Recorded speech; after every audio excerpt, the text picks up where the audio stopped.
We're live.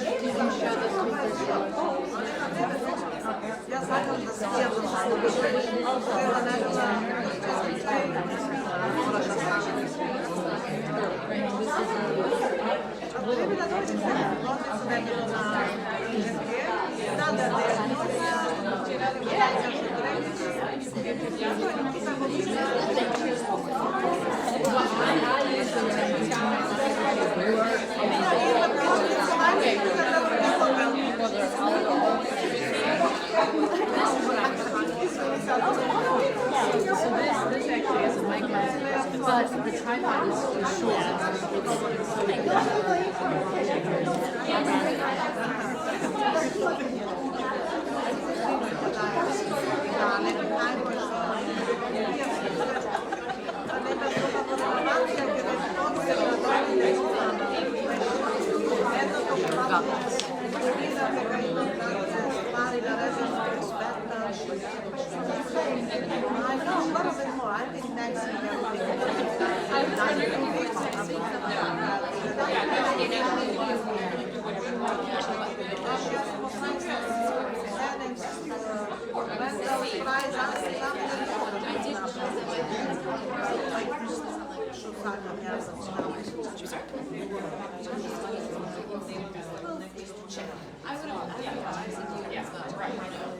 Good morning, everyone. Good morning. So welcome. My name is Emily Bramzik, and I'm the Senior Global Policy and Advocacy Officer for the United Macedonian Diaspora. And we're so excited to welcome you to the 3rd Annual Macedonian Women's Conference, Inspiring Women, Igniting Change. And it's truly inspiring to see so many strong, incredible women gathered here today. And I have the honor of introducing our first speaker, Dr. Christina Bundra, UMD's board member and global secretary, who will officially kick off the conference and with her opening remarks. And Dr. Bundra has been a key part of the planning committee, and we are thrilled to have her here with us. So please join me in welcoming Dr. Christina Bundra. Emily, you guys can hear me okay, right? Yep. Yes. Okay. Perfect. Well, hello and good morning. And as Emily mentioned, welcome to our 3rd Annual Macedonian Women's Conference. Happy International Women's Day. Srećan 8. mart. The scenic women and men, right? So as Emily mentioned, I am Dr. Christina Bundra. So I'm a board member of UMD as well as a newly appointed global secretary. So I've been involved with UMD for, I think it's been about 1.5 years now. It's been a wonderful experience. And I'll tell you a little bit more about it during my talk a little bit later. I do have to also say this really is a momentous day, and I am so proud to see how many people are here. This is the very first time that we're doing this conference here in New Jersey. So the past few years we've been holding it in Washington, D.C., and it's been wonderful to see how the program has evolved over the past few years. And then, of course, it being symbolic significance, being on International Women's Day today. As Emily mentioned, our theme for this year's conference is Inspiring Women, Igniting Change. And as you can see from the agenda, we do have a wide array of female leaders who will share with you their personal stories from various sectors, including business, finance, healthcare, government, education, arts, and actually even from out of this world with our very own astronaut, who you'll hear from a little bit later. Our hope for you by attending this conference is to become inspired and enhance your professional and personal growth and build long-lasting, meaningful connections with such a stellar community of Macedonian leaders. A couple logistical items before we do get started. So hopefully you did see there's some QR codes around on the different tables. We encourage you to access or scan the QR code to access our digital conference booklet, which includes bios for all the speakers, the agenda, as well as some additional information on UMD and the conference. Also, feel free to take some photos throughout the conference and tag UMD. We're also going to try the new hashtag Macedonian Women, so feel free to use that as well. And then I know later we're also going to do a little bit of a networking, kind of business card exchange too, so just kind of keep that in mind for a little bit later. We want to give a big thank you to all of our generous sponsors. You can see they're listed here on the signage. I want to thank Ocean First Bank, Open Travel, Pal Pro Builders, Ambassador Yubica Achiska, GNC Cleaning Service, Insperity, Quick Fit Bites, Soma Cafe, Macedonian Wine and Spirits. We do also want to give a big thank you to a few folks who traveled quite the distance to be here.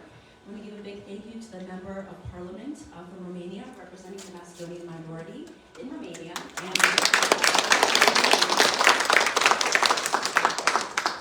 And also a big thank you to UMD for planning this event, as well as our planning committee.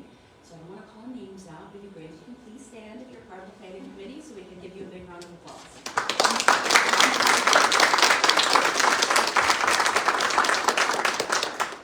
And without further ado, I'll pass it back over to Emily to give a little bit more of an update on some of our recent corporate sponsors. Yes, so we're excited to announce that UMD has a new corporate sponsor with LINAC, located in Skopje, the capital of Macedonia. And we're going to go ahead and play a short video in just a second. But if you need more information after the video or anything, please feel free to find me or contact me later after the audio. I'm going to go ahead and play the video.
So we're really excited for this new partnership, and we really hope that, so please reach out to us if you have any further information, need further information. Now I would like to pass it over to our UMD International Policy and Diplomacy Fellow, Anastasia, to introduce herself, a little bit about herself, and also get our first session started.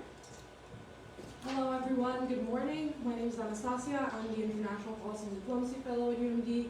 And I want to thank Dr. Bondra for her inspiring opening remarks and for being here with us. Now I would like to introduce our first keynote session today, which is truly exciting, and we're beyond thrilled to introduce someone whose journey embodies the essence of entrepreneurship, family, and resilience. Alexandra Miloszewska, who is the founder of Quick Fit Bites, and she has rode a remarkable path defined by passion, determination, and unwavering commitment to her vision. Please join me in giving a warm welcome to Alexandra Miloszewska as she shares her insights and experiences with us.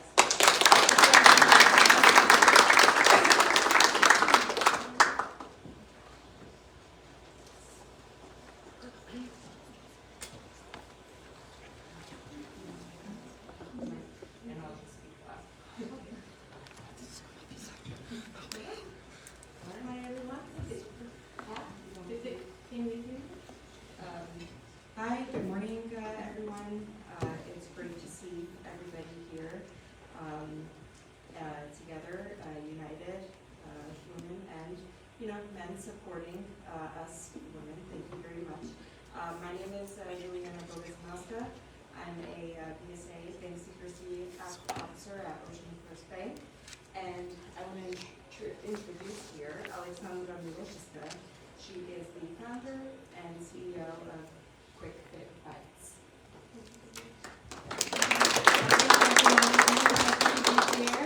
And hopefully my story will touch and inspire many of you today. That's my goal for today. So we're going to have a fireside chat with Alexandra. And my first question for you is, so can you share your journey of immigrating here in the U.S. and what were the biggest challenges that you faced in adapting to a new country?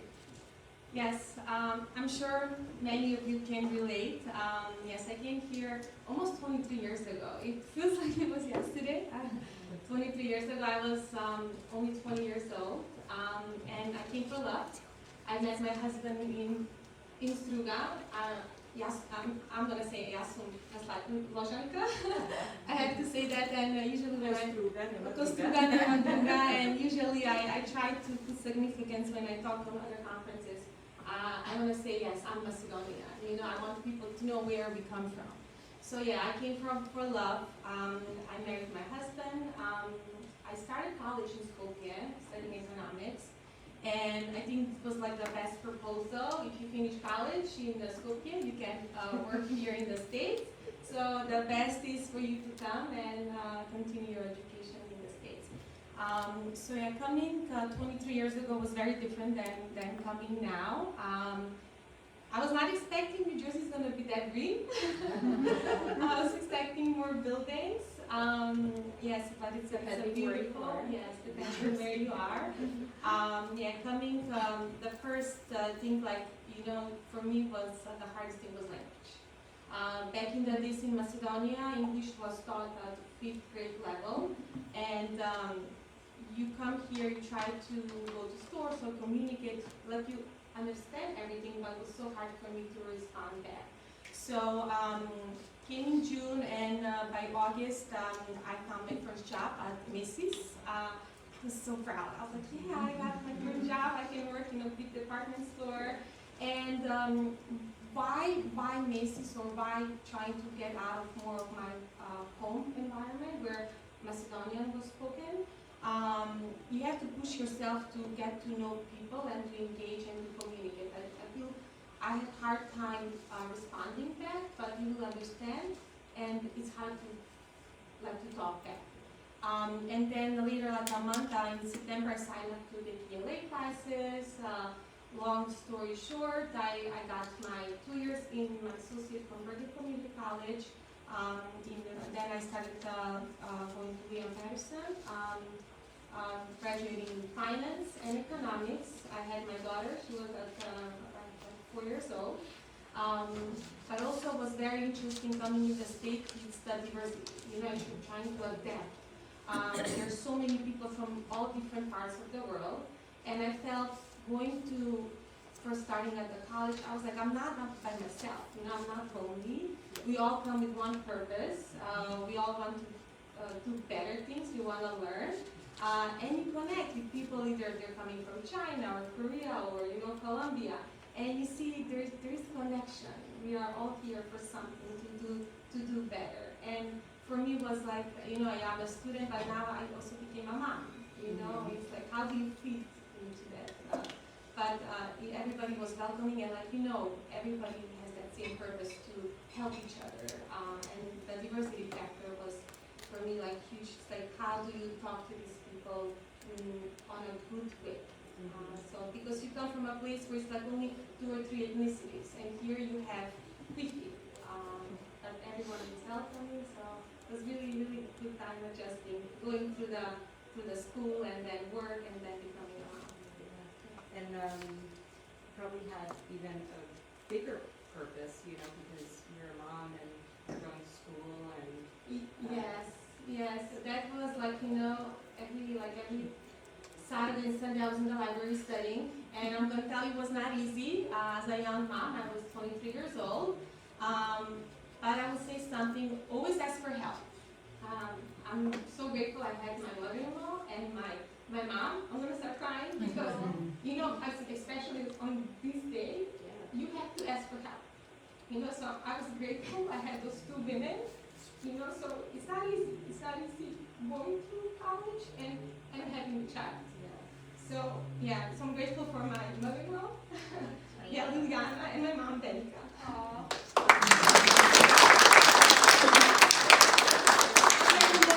So I can't help it.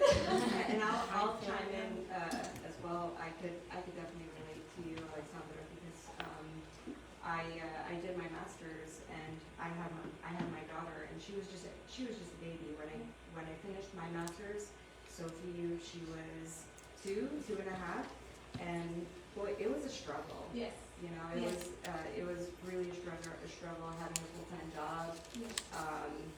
You know, doing the MBA online, and then also taking care of, you know, a kid. And thank God, you know, for my mom just being there, you know, just to, you know, for support.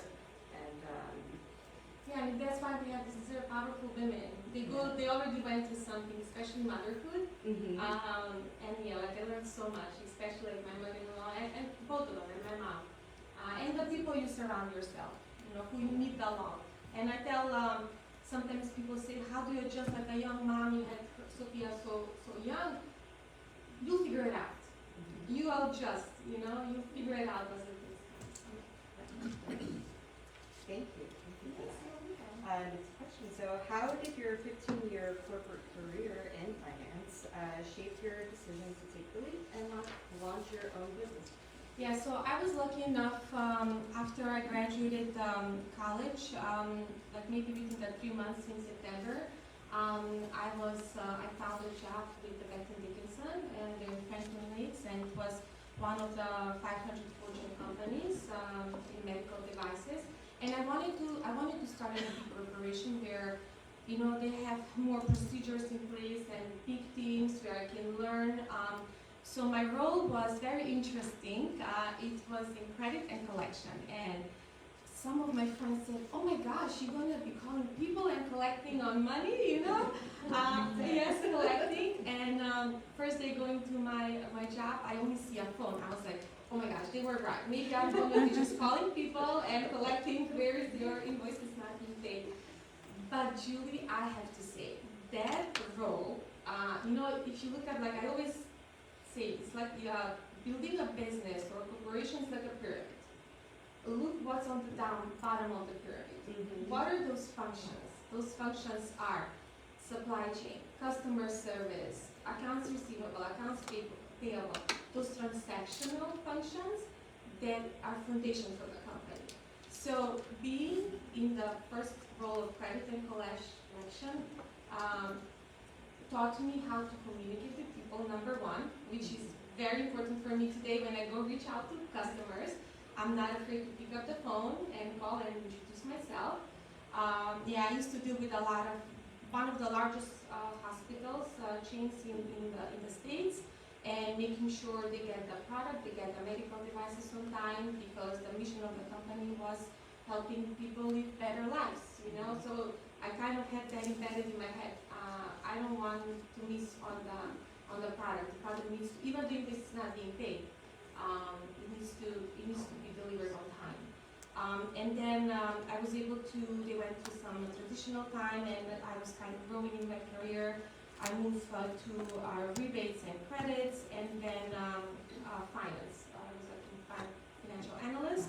I was more exposed to manufacturing variances and production. I had to go visit some of their plants where they're producing products, and it's such a different perspective to see, because you see the product actually, like how it's made and who is making it, and how do you connect with those employees. It's so valuable. And then being like almost 5 years in my career, it was something happened in my life. I lost my dad from cancer. I'm not going to say kind. I know he's here. He's watching. Yeah, he's watching. And that turning point was for me was life is too short. Like, what's the next thing I can do? Because I know deep inside me, I wanted to do something else, or just change the environment where you are, And then I also had my second daughter, so now I have 2 kids. And it was not easy as a mom, because being 8 weeks, I had to go back to work. I was not within the company for a year, so they said you have to come back with 8 weeks. And then I was like, okay, I lost my dad in 7 months, and I said, I need to do something else. So I was able to get a different job with a German company called Ivanek. I loved it there. Environment was everybody was so passionate. Also in finance. In finance, well. yeah, but it was like more higher role, and they were preparing me to be like more in the controlling, position. But as you go higher up in your roles, there are more responsibilities, and you have to be careful as a mom and as a woman. It's not easy if you don't have the help. So I was not sure if it's something that I wanted, but being within the second company, I had to put like hands on budgets and planning and marketing. So working now with more higher functions. And then at the same time, I think it was 2018, I promised my dad I'm gonna get my MBA. So I was like, okay, I started MBA. I'm going full-time job, and I started testing some recipes, because growing up in in Macedonia, my dad had a restaurant, so always when we had these parties at work, you would bring some like Macedonian dessert. I was always bringing tulumbi or some. Yes. I was like, okay, this time I'm gonna make these healthy treats. I brought them to work. Everybody loved them. And I had such a good mentor, my manager, first time female manager. I love her, Grace, and she was like, Alex, I think you have something here.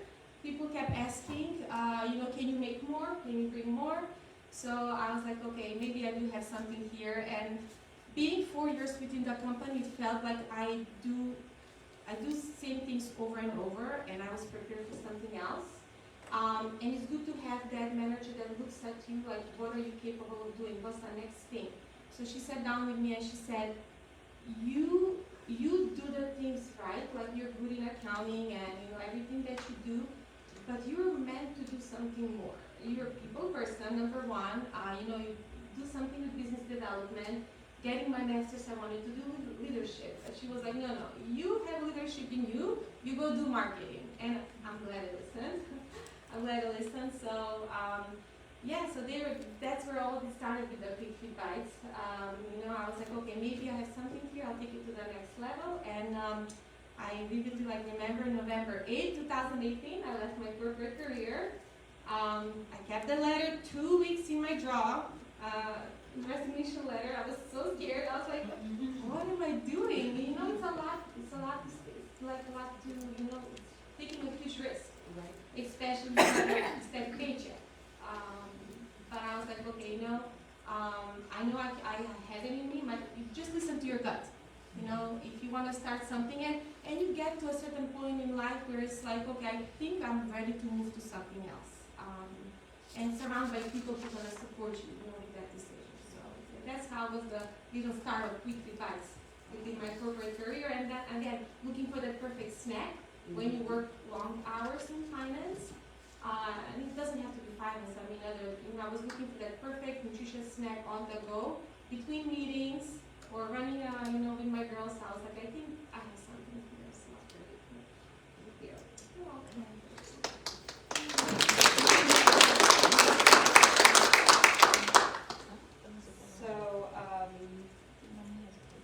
So what motivated you to start Quick Fit Bites, and how did your background and roots, contribute? My Macedonian roots. Yes. Macedonian roots.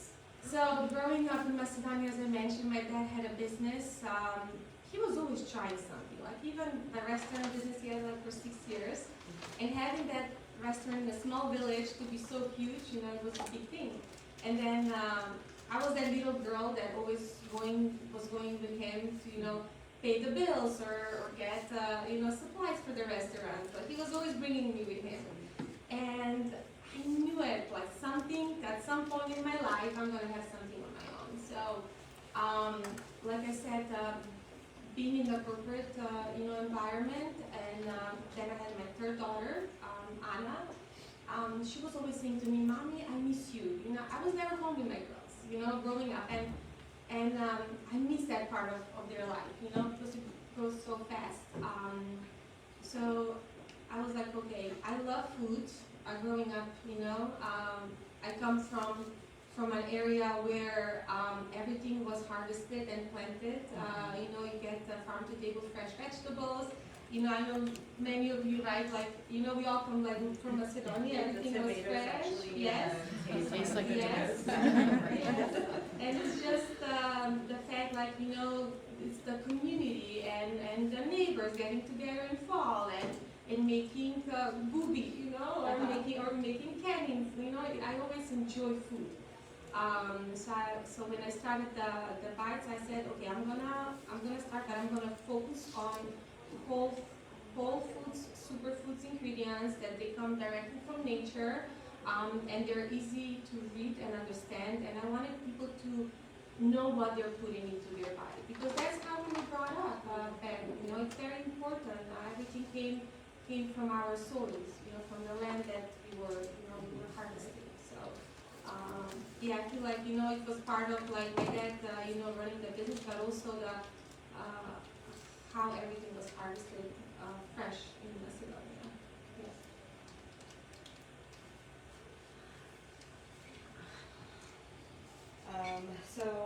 what were some of the biggest challenges that you faced when launching and growing the Kites in 2018? 18, 19, and, yes. how did you handle any type of setbacks and moments of doubt in your business? Yes, I don't know where to start from. Challenges are always there, even till this day, there will be there. Like, I have challenge now with production, for example. Yes.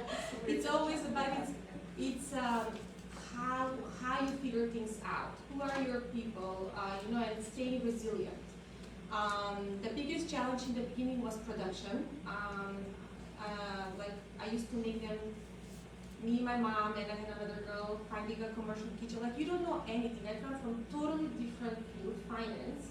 I had the foundation of running a business, but to handle food is totally different. Scaling. 2019 is when I focused fully on the business. And I was so happy, like the first coffee shop when I got, I was like, oh my gosh, you really like my product, and then it's like, Where was the first coffee shop, first actually was the gym, Spa 23, Okay. and they were not even packed, they were just like the balls, right? in the display, and they went like this, and my friend said, Alex, you have here something, and then you work on pricing, like how much should I price, all those things. But yeah, 2019 I had like 26 customers. I had a couple of coffee shops like Punto Coffee, Cedar Bean Coffee, like local, and I wanted to stay local because why coffee shops, people asked me when I started targeting, because I love coffee, and when you go to a coffee shop, you have a donut or croissant or a pound cake, and I was like, there's nothing healthy and nutritious where I can just grab quickly with my coffee, so I'm gonna target. And some of them, they challenged me. They were like, they're not gonna do it. I was like, no. I'll give you some, sell them, and if you sell them, we'll talk. So yeah, scaling was the biggest challenge. And then coming 2019, everything was made by hand. Then 2020, COVID, which was a kind of setback, but it was in a good way for me because I was able to find manufacturer that's gonna make larger volumes for me. Scaling, the demand was, you have a good problem, which is the demand is growing, but how do you meet that demand?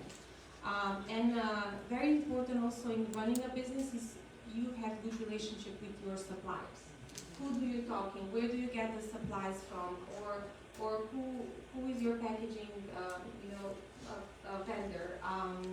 Make sure you build good relationships and connections with them, because those are the people that help you build a business. Even up to this day, I still use the same, and they know. Like I'll call and like, Alex, we got you. So try to make that meaningful connections on any level that you can. And as you go growing the business, I feel it's very important. It's not easy. You always gonna have something going on, but it's just what you do at that time. If you have a setback, take time. It's okay. Some of the mistakes they come. I'm so happy they came because I was never going to learn anything. Definitely, you learn from your mistakes. Definitely. COVID definitely prepared us Yes. for Yes. the worst. Right? Yes, and on a good way and a bad way, depends on what business you are. I feel like I was in the early stage of my business where I was growing, and I felt like it came at the perfect time for me to kind of sit down, work on your strategy. And at that time, I was finishing my master's program, and I had a marketing teacher where we were supposed to create a marketing plan. And she's like, oh, you have a real product, Alex. You're not going to make this fake marketing plan. I'm going to make you make a real marketing plan. Honestly, up to this day, like today, I still use that marketing plan. I'm glad she challenged me. So starting a business, you need to do a lot of research. Who is your target market? Who will buy your product? Where are you going to supply? Are you going to meet the demand on time? Business plan is number one. Marketing plan number two. And know your numbers. You have to know your numbers. What comes in, what goes out. And like you say, if you survive the first 5 years, you have something. I survived that. I'm in my 6th year. I'm happy to say thank you. Yeah, not that you don't make money. I felt like what I learned from the past 5 years was you keep selling, but you reinvesting the money constantly. So, it's a learning opportunity for everything you make here. All right, so many of us, we can relate to this. So as a mother, wife, and business owner, professional, how do you manage your time and balance all these roles, just juggling the day-to-day Yes. life? I have a really good mentor of mine. Her name is Anna. First, you have to find a group of people. Find your ladies. Find people who ask you, who say, how are you doing today? Like, what are you working on? How I can help you, or try to encourage each other. It's not easy managing, or there's no work-life balance. My coach keeps reminding me of that. There's no work-life balance. There's no such thing. No, there's a harmony. So if Yes. something comes up now, okay, then I have to put things on hold and focus on what comes first. My kids come first. Yeah. My kids come first, and then is the business, then is the family. But also before the kids, actually, correction, it's me first. Me, because we as females, we are mothers, we are friends, we are sisters or caregivers. At some point of our lives, our parents are gonna get to a point where we need them, and as a women, we are the ones that we have to take care of them. So take time for yourself. Either eat like short walk, or read a book, or just listen to music. Some nights I'll say oh, I'm just going to TJ Maxx. It's like just put on a nice music and relax, and find a group of people who can inspire you, who can advocate for you, who can be there for you all the time when you wanna reach out, and go for that walk. Please your mind. Yes. Go for that walk. Find time. Definitely during lunchtime and going out for a walk outside, especially when the weather Yes. is nice. I'm It's so happy amazing that the how much weather you is. can do on your Definitely. mental frame. Definitely. All right. So, what message would you like to share with other Macedonian women striving to pursue our dreams? Yes, tap into your strength. What are your strengths? And see what else you can do with that. And don't be afraid of the fear or failure. And I would say one thing that was very powerful sentence I read last week. I think I read it on social media. It said, take risks, because if you don't take them, someone else will.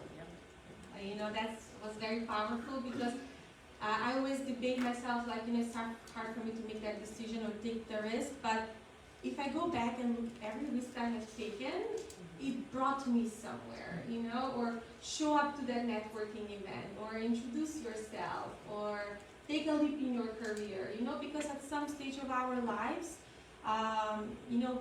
we are growing, becoming moms, or you married, you building a family, or it doesn't matter what stage you're in life. Try to take a risk and don't be afraid. And I always say, dream big. Yes. And because we only have one life to live, and how do you show up every day for others and for your family? So, yeah, that's what we do. My last one. I hope I inspire, some of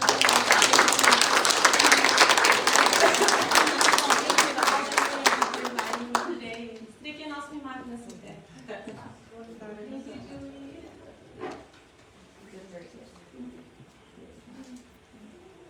Do you want to stay for Q&A?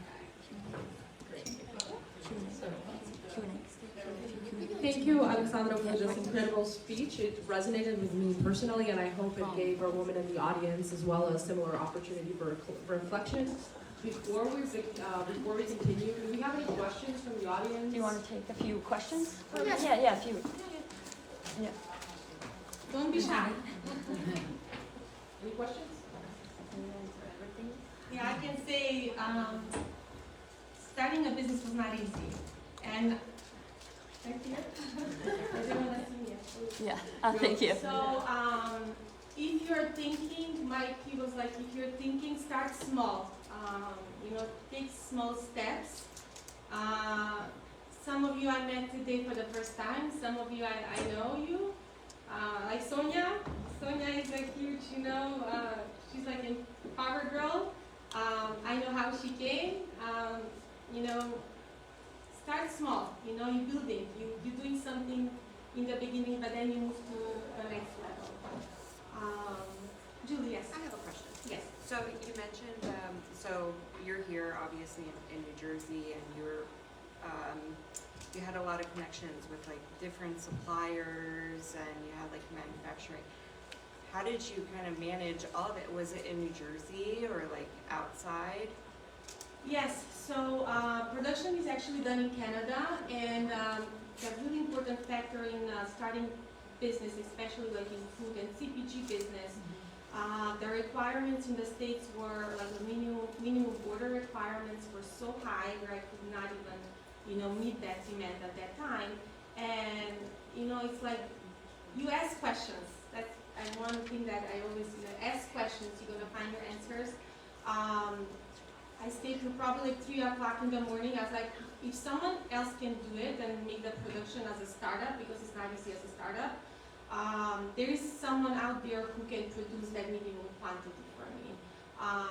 Do your research. I stayed till 3 o'clock in the morning. I found like this, such an old list online where it's like these manufacturers that they can produce very low quantity, and we partnered with them, and I was lucky enough that they had all the suppliers and packaging. They kind of direct you what to do, and you take it from there and you build relationships.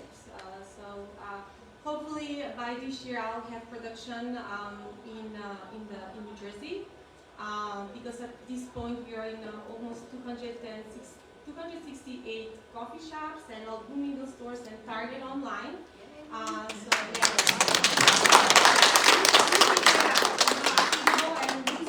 Use your network wisely. So Alexandra, your story is really inspiring. Thank you for sharing it with everyone.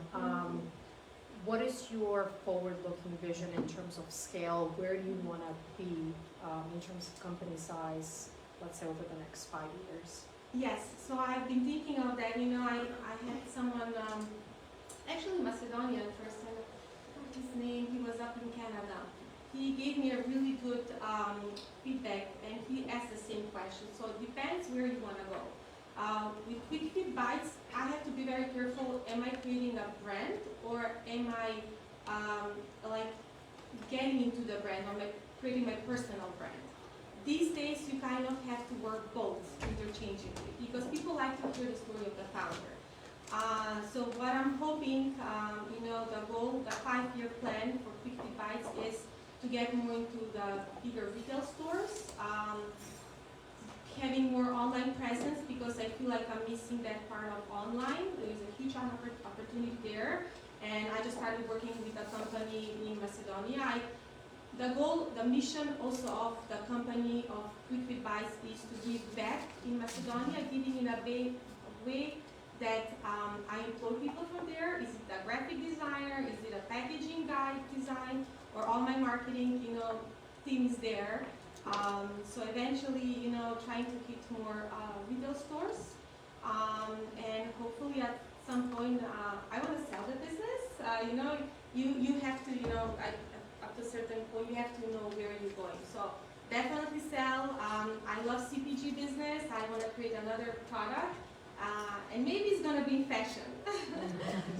So you have to kind of think, where you headed, and definitely it's going to be in fashion. So. Totally agree. Inspiring story. Thank Love you. your vision. Thank you. When are we going to see you on Shark Tank?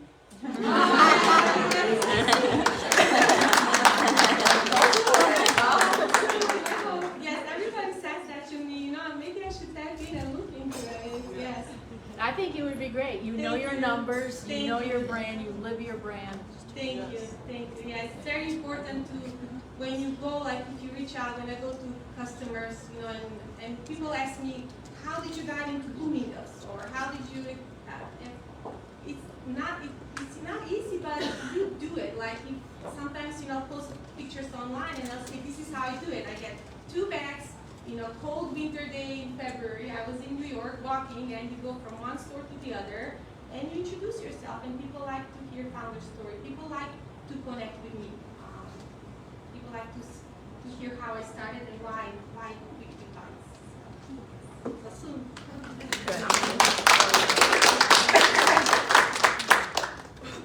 Hello, my name is Liliana. Thank you again for sharing your story.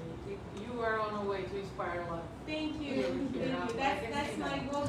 I want to go back to the very beginning of the start of your business. Just a question about the initial investment. Was it private funds, or along the way you found some kind of That's a great question. Venture capitalist Yes. or something? So not yet. I'm still bootstrapped. 6 years in the business, still bootstrapped. And I'm honest with the numbers. Initially, when I invested was probably about like $5,000. And I'm honest. I come from finance. Ladies, we need to talk about our numbers. So I invested probably around 5,000, and that kept coming back and growing. As you sell, you reinvest. Because with this type of business, you're not going to make money until you hit that volume.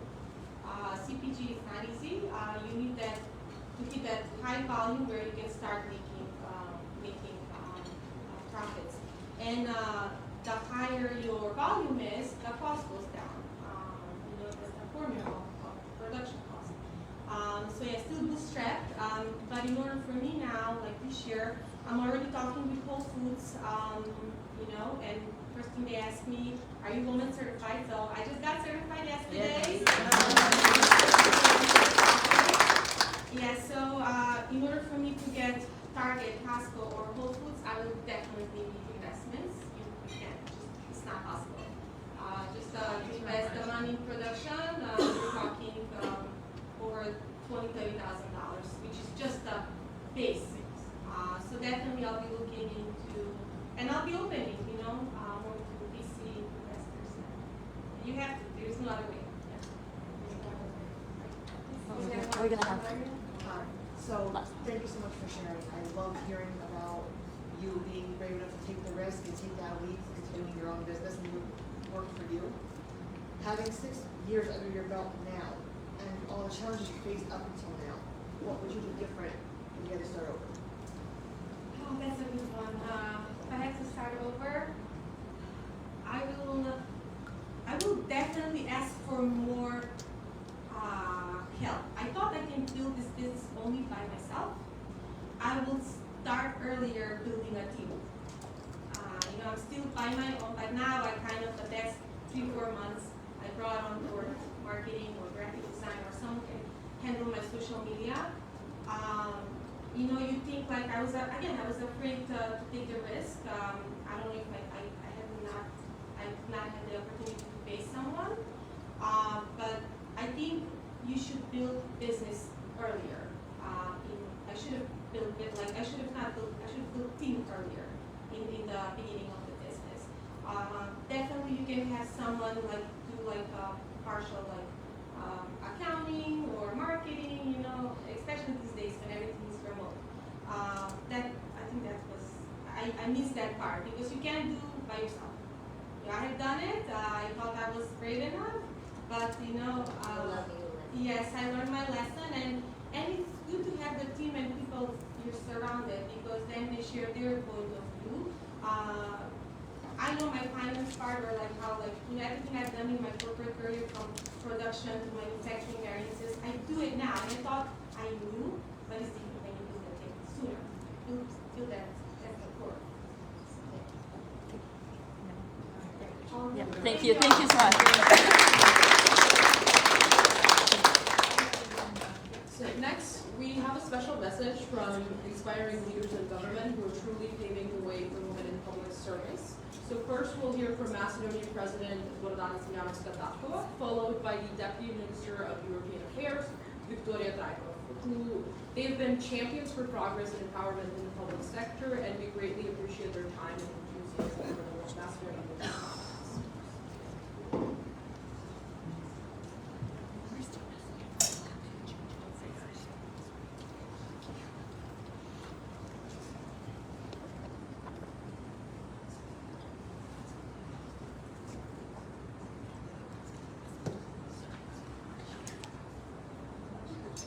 Доктор Кристина Бра, почитувани представнички на ОМД, почитувани учеснички, гостинки и гости. Дозволете ми најпрво да и се заблагодарам на поканата за учество на третата глобална конференција на македонските жени во организација на ОМД, посветена на извонредната тема инспиративни жени, потикнувачи на промени. Далеку сум од вас, но како да сум со вас. Верувам како Тихон дека мислата е побрза од светлината. Како ваша национална и стратешка партнерка, ви ветувам директна средба час поскоро.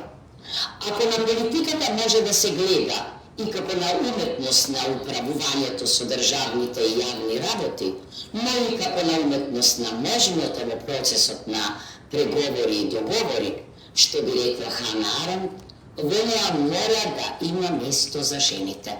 Оти секоја власт може да корумпира, а апсолутно предупредува лордот Ектон.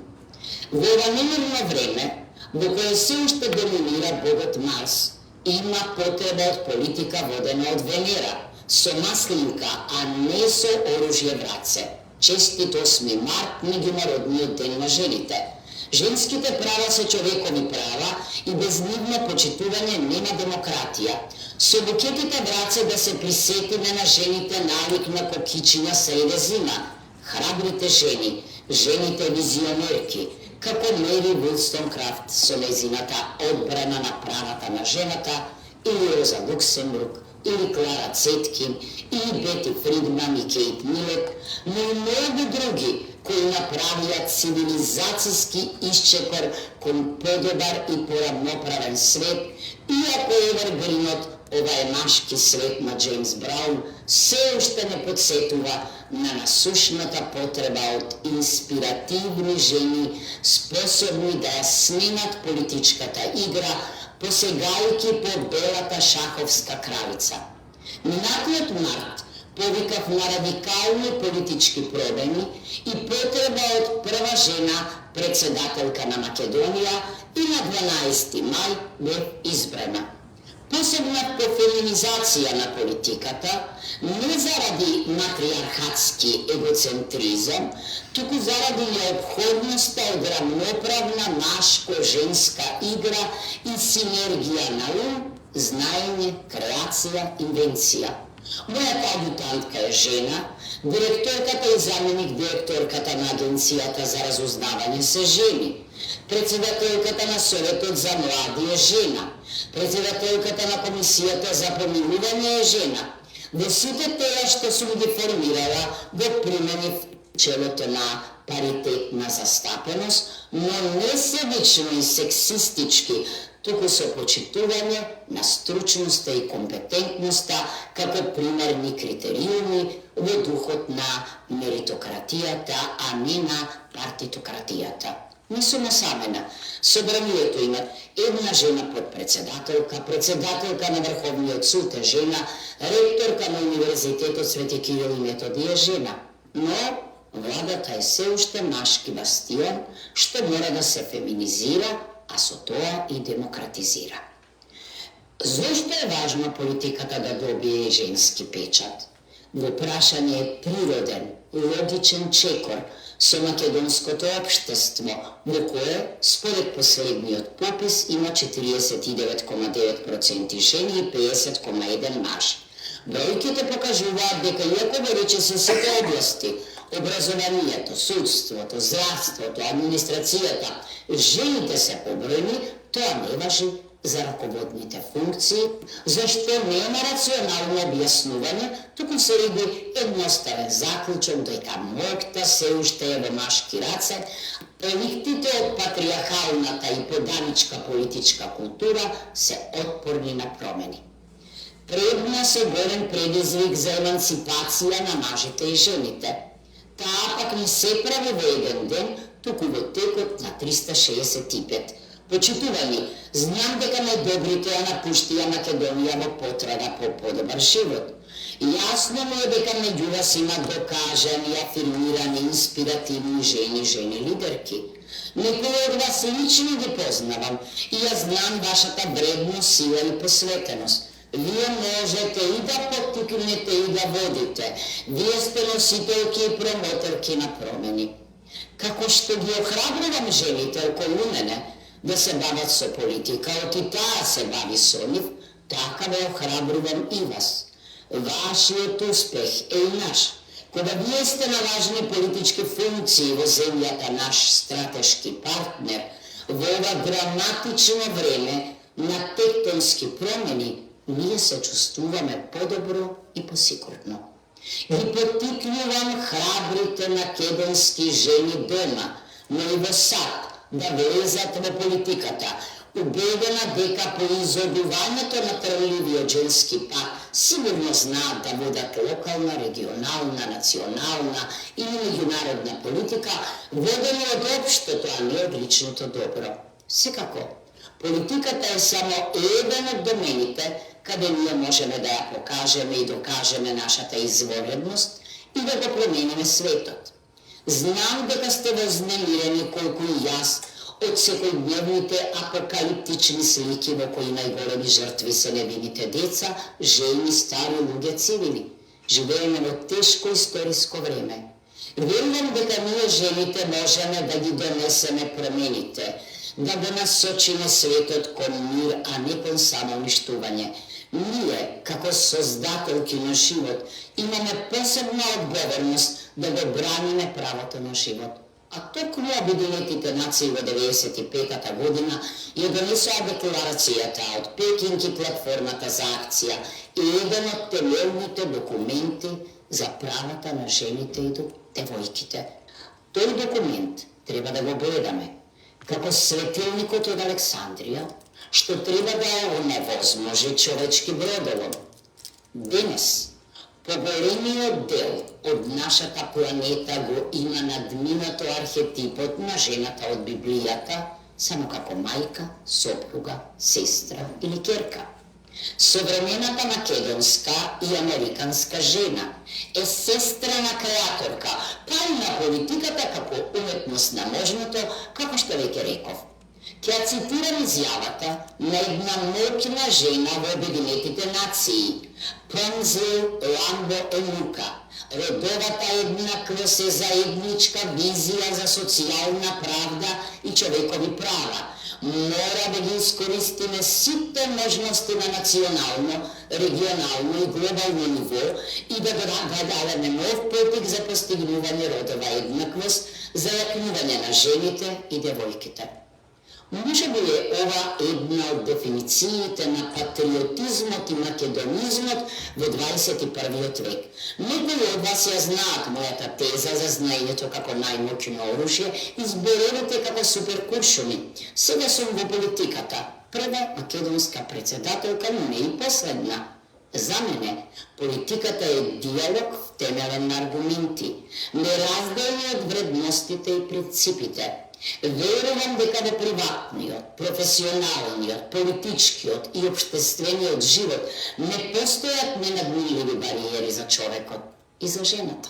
Силата ни извира од мајчинската улога, интуицијата, емотивната интелигенција, емпатијата, алтруизмот, неуморноста, постојаноста, посветеноста, храброста и миролюбивоста. Верувам дека во овој вознемирен свет, како непристојно место за хумано живење, во нас жените е спасот за човештвото. Ако го денешниот лауреат на струшките вечери на поезијата Жан-Пиер Симеон тврди дека поезијата и поетите може да го спасат светот, јас верувам дека жените се поезија среде светската трагедија. Посакувам жена за прв пат на чело на ООН. И вие, драги учеснички на конференцијата, сте моја мотивација и инспирација. Оти сте заминале и успеале во најкомпетитивното општество. Знам дека сте не само тamo, туку и тука, во вашата прва дома. Оти ве право Бернард Шо кога тврди дека се може да смениме, ама само татковината не. Има луѓе, има инспиративни жени македонки, а со нив и промени. Never give up. Бидете благословени, оти Бог ја благословил Америка, а на Македонија што му толку пати се споменува во Библијата.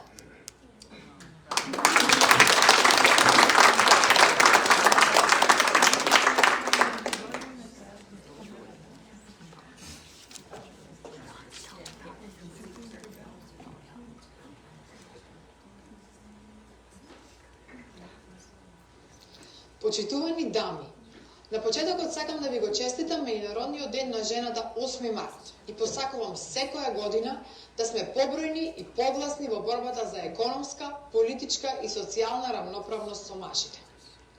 Ги поздравувам и организаторките на оваа значајна конференција: Кристина, Наташа, Ема, Џулие, Емили и сите останати кои го организираат овој настан по трет пат, кој веќе преминува во традиционална манифестација со која се истакнува значењето на нас жените со фокус на македонската жена и нашиот трнлив пат низ македонската историја.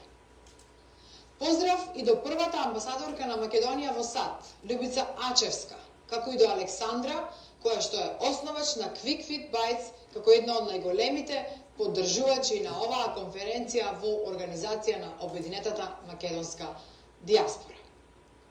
Мои дами, жената е столб на семејството, но и на општеството. Местото на жената е секаде околу нас, секаде каде што може со својот личен интелектуален потенцијал да придонесе за просперитет, развој, но и на собствен и на државата. И тоа не е само еден ден. Секој ден треба да е наш ден, ден на мајките, жените, девојките, на сите промоторки на еднаквите права и на бришење на предрасудите дека се уште постојат машки и женски професии и дека се знае каде е местото на жената. Македонската историја има бројни примери на жени кои го кренале гласот за подобро утре, кои со своите две раце и цело срце се избориле за благодетите кои денеска ги уживаме: слободата и правото на достоинствен живот.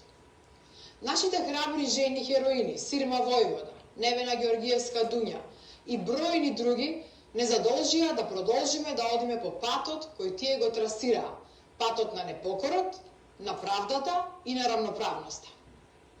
Не е лесно денес да се оди во чевлите на македонската жена. Предрасудите се уште постојат, за жал. Секоја една од нас сама не може да направи голема разлика, колку што сите ние заедно можеме да извојуваме голема победа. Победа за сите нас. Македонската жена, за разлика од некогаш, не молчи и не е невидлива. Се повеќе нашиот глас против насилството, против неправдите се слуша. Нашиот глас, гласот на жените, треба секојдневно да одекнува во општеството за подсетник за неправдите, бидејќи не сите битки се видливи и не секоја жена може да се избори сама. Една е сама, но заедно сме силни. Нашите македонски жени денес освојуваат со своето знаење и ги бранат боите на нашата држава насекаде низ светот.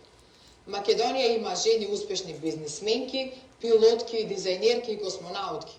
Ние знаеме, можеме и умееме да се носиме со предизвиците и тоа не само во границите на нашата држава, туку и надвор од неа. Не има секаде и тоа никој не може да го побие и негира. Горда сум што Македонија за прв пат ја доби првата жена председателка, професорката Гордана Силјановска-Давкова, со што се рушат табуата дека врвните државнички позиции се недопирливи за жените. Како жена и мајка, а сега и од позиција на член во владата, секогаш ќе стојам на страната на жените и ќе се борам за нивните права. На крајот, на секоја македонска жена сакам да ја порачам: биди храбра, биди гласна и биди своја. Посакувам успешна конференција и да продолжиме со нашите успеси на секаде низ светот.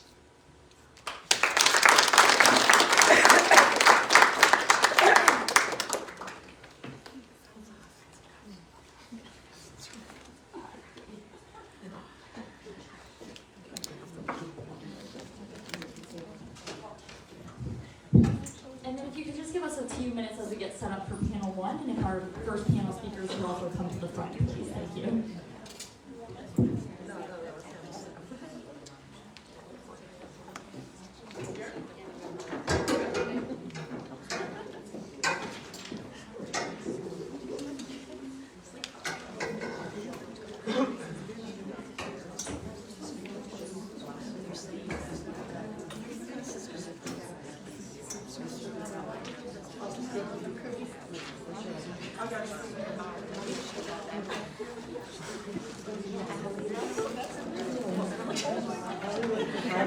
We're helping.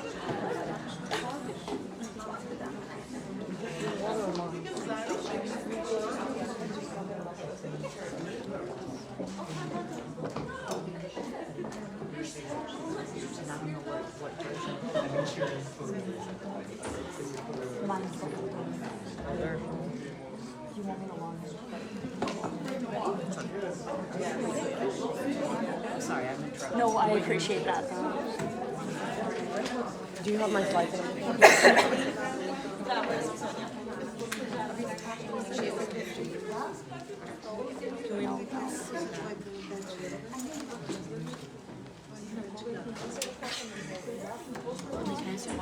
Yeah. For Constantina, because I'm going to introduce her. Like, she's on virtual, right? Like, Well, I'll You're gonna introduce choose. everybody Okay. in the beginning, and we'll just kind of go in one, order. okay. Yeah, hopefully. Problem is, I can't like be in presenter view and on the Zoom, so I'm gonna have to kind of manage it while Anastasia is, because she doesn't Is presenting. evidently get it. Yeah. okay. I'm trying to see if they can hear me. Yeah, I would ask. Hello, can you guys hear me in the chat? If you could put in the chat if you can hear. Or Constantina, go ahead and speak actually. Are you speaking by chance? We got it. Oh, okay. Wow, you're just troubleshooting amazingly.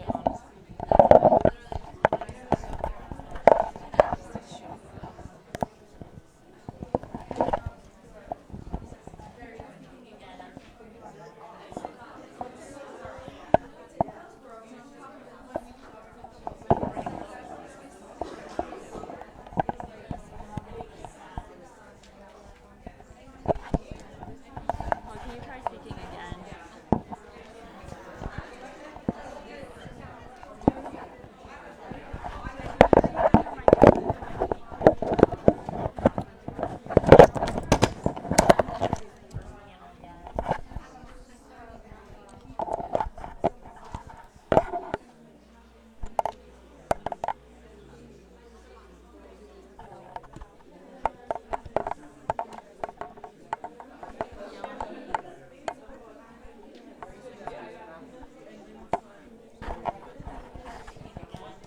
Sorry.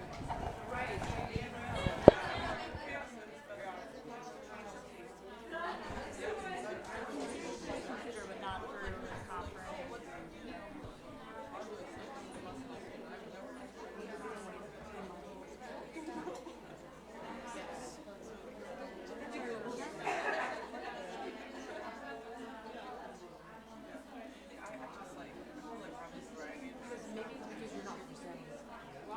Oh, hang on, let me try.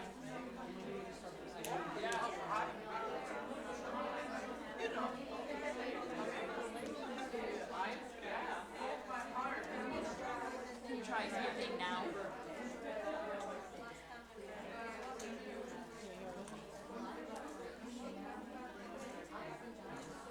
I can hear like stuff.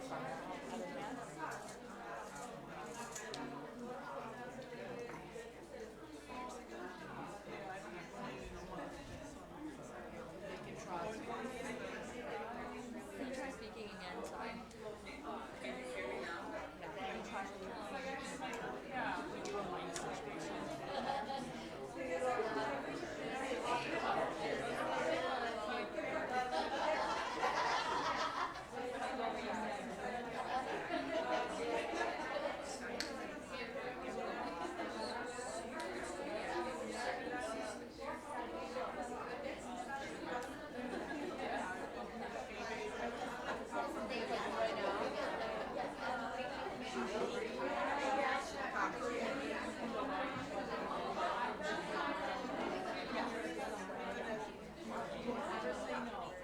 Hello, Constantina. Are you there? Let's see. Can you try speaking?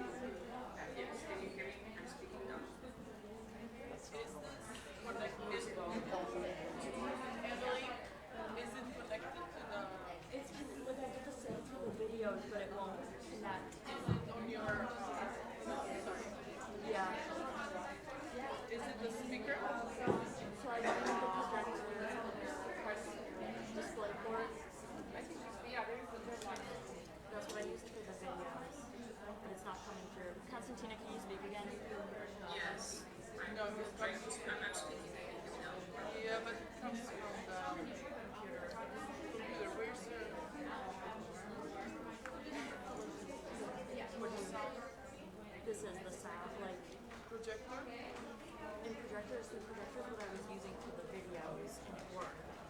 for some reason.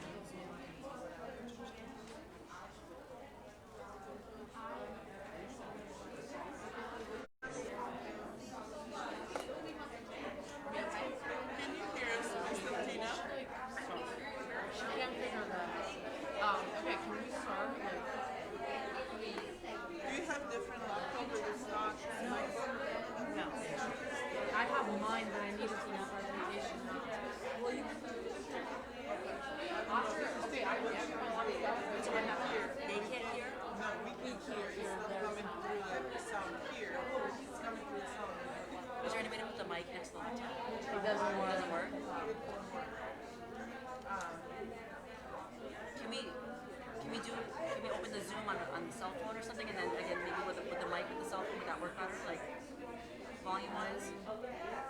let's try. The cell phone, we need to use mine. That's one person virtual. I think it's her right now, Constantina.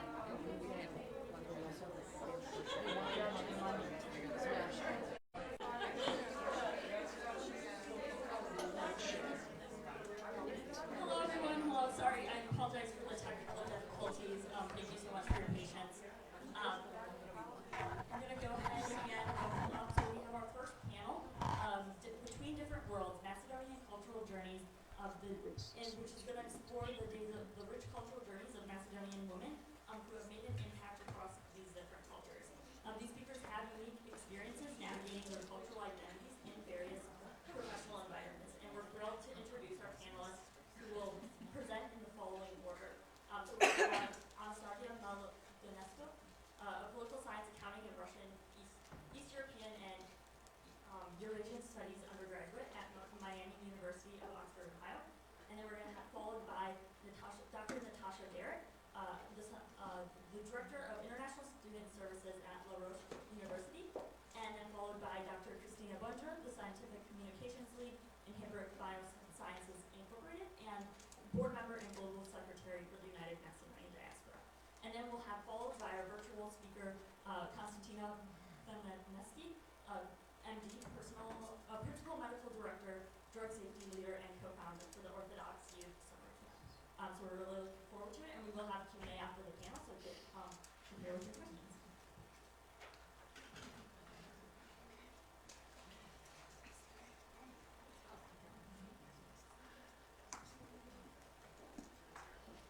If you don't want them, I can. And you're welcome to use podium or consent. Okay. And let me, hang on, I'll get it set up just a second.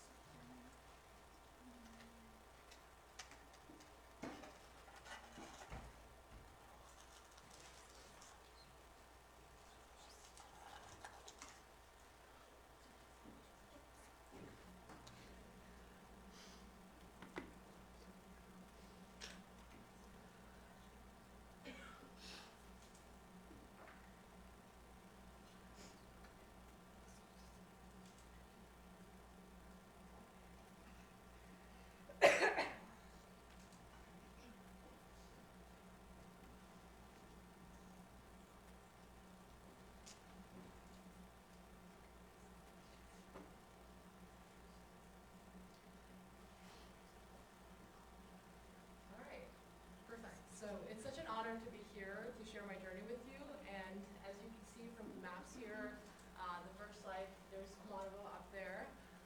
And it's thousands of miles away from where I live right now, and that is Oxford, Ohio. These two places, even though they're worlds apart, have shaped me in ways I could never predict it.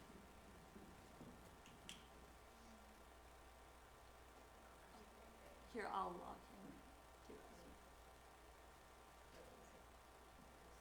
All right, perfect. So I want to start by reflecting on different moments of my life, times when the future felt uncertain and I wasn't sure where I would end up. I want to take you through these pivotal moments, and as you'll notice, the images here have a team. I love dogs. The picture from my childhood is of me taking care of my dog Snoopy when I was 7, and my dreams were simple. I wanted to grow up, even though home was far from peaceful. My childhood was marked by severe domestic violence, and in that space of uncertainty, I found solace in my studies, in my love for school, and artistic expression. Even more profound was a small detail that still stays with me today. I was left-handed. My grandparents, so concerned about this, went to great lengths to make me right-handed. They never did. It's strange to think about now, but it speaks to how deeply some things about us, our identity, our nature, can be feared or misunderstood. As a teenager, I ventured to Kratovo in Macedonia for an Erasmus exchange with a Macedonian organization from Skopje, Equatis. Erasmus is a program that gives students the opportunity to study or work abroad in various European countries. And specifically for Macedonia, Erasmus and the Council of Europe grant funds for various initiatives geared toward the youth. At that time, I was involved in advocacy work in Macedonia, focused on democratic governance. I remember vividly how I won a first place award for an essay titled, "Why I Want to Stay in Macedonia." Yet, at that point, everything in my life was pointing me towards leaving. The system had failed us, the country felt hopeless, I felt I had no future there. Now, 5 years later, I stand before you, coming back from Macedonia after not having seen my family for 2 years. I found myself wishing I could stay a little longer, cherishing the beauty of my home country in a way I had never imagined. I had left Macedonia full of bitterness, wanting to escape. But I've come to realize that a sense of loss and despair many of us feel is part of a larger story. There's been a significant exodus from Macedonia. Nearly 1 in 5 people have left in the past decade, seeking better opportunities abroad. The economic and political instability has left many feeling as if there's no future for them in our home country. And yet here I am today, so different from the girl who once dreamed of living, and now advocate for my Macedonian heritage in ways I never could have imagined. I never thought I would be part of an organization that celebrates our culture. I was once ashamed of being Macedonian, but oh, how the tables have turned. And with that, let me take you through the agenda. Emily, On the projector. over here. Just point it towards the projection. Towards the projector. There we go. Okay. There we go. Perfect. Oh, towards Okay. Okay. Yeah. Yeah. Okay. Great. So we'll start by. Wait, I need to.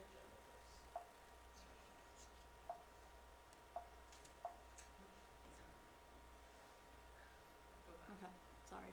Go back to the agenda. So we'll start by discussing my academic focus and how arriving in Ohio opened my eyes to new perspective in political science and my heritage.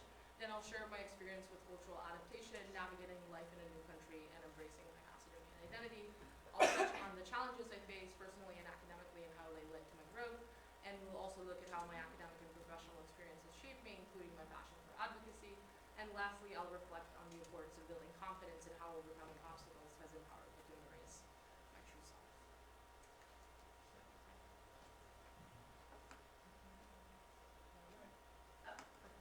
So when I arrived at Miami University in Ohio, I had no idea where Ohio even was. For the longest time, my family and I thought I was headed to Florida. I had never been to the United States before. But soon after I arrived, I realized that the political science I had once found suitable for myself, out of a desire to understand and possibly correct the failures in Macedonia, was only the beginning. Through my experiences here, I discovered that the democratic process in the United States was very different from what I had expected. At a fair one day, a professor in the Russian department approached me. He spoke to me about my Slavic heritage, and for the first time, someone pointed out on my country on a map and didn't tell me my accent was cute. That conversation changed my life.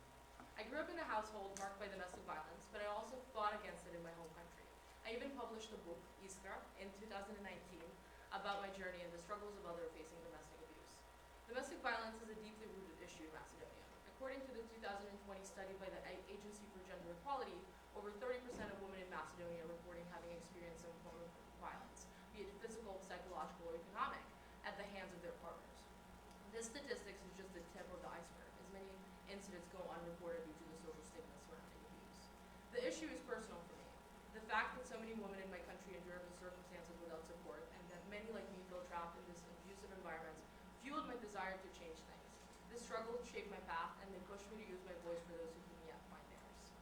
Now, I'm pursuing Russian studies alongside political science and accounting. Learning Russian and exploring a third Slavic language to complement Serbian and Macedonian has been one of the most fulfilling things I've ever done. If my university had a Macedonian department, I might have chosen that instead. But the journey to discover what my heritage means to me has been and continues to be complex. Interdisciplinary studies have allowed me to blend my interests and passions. They've given me the freedom to explore multiple paths and the tools to navigate the intersections of history, politics, culture, and identity.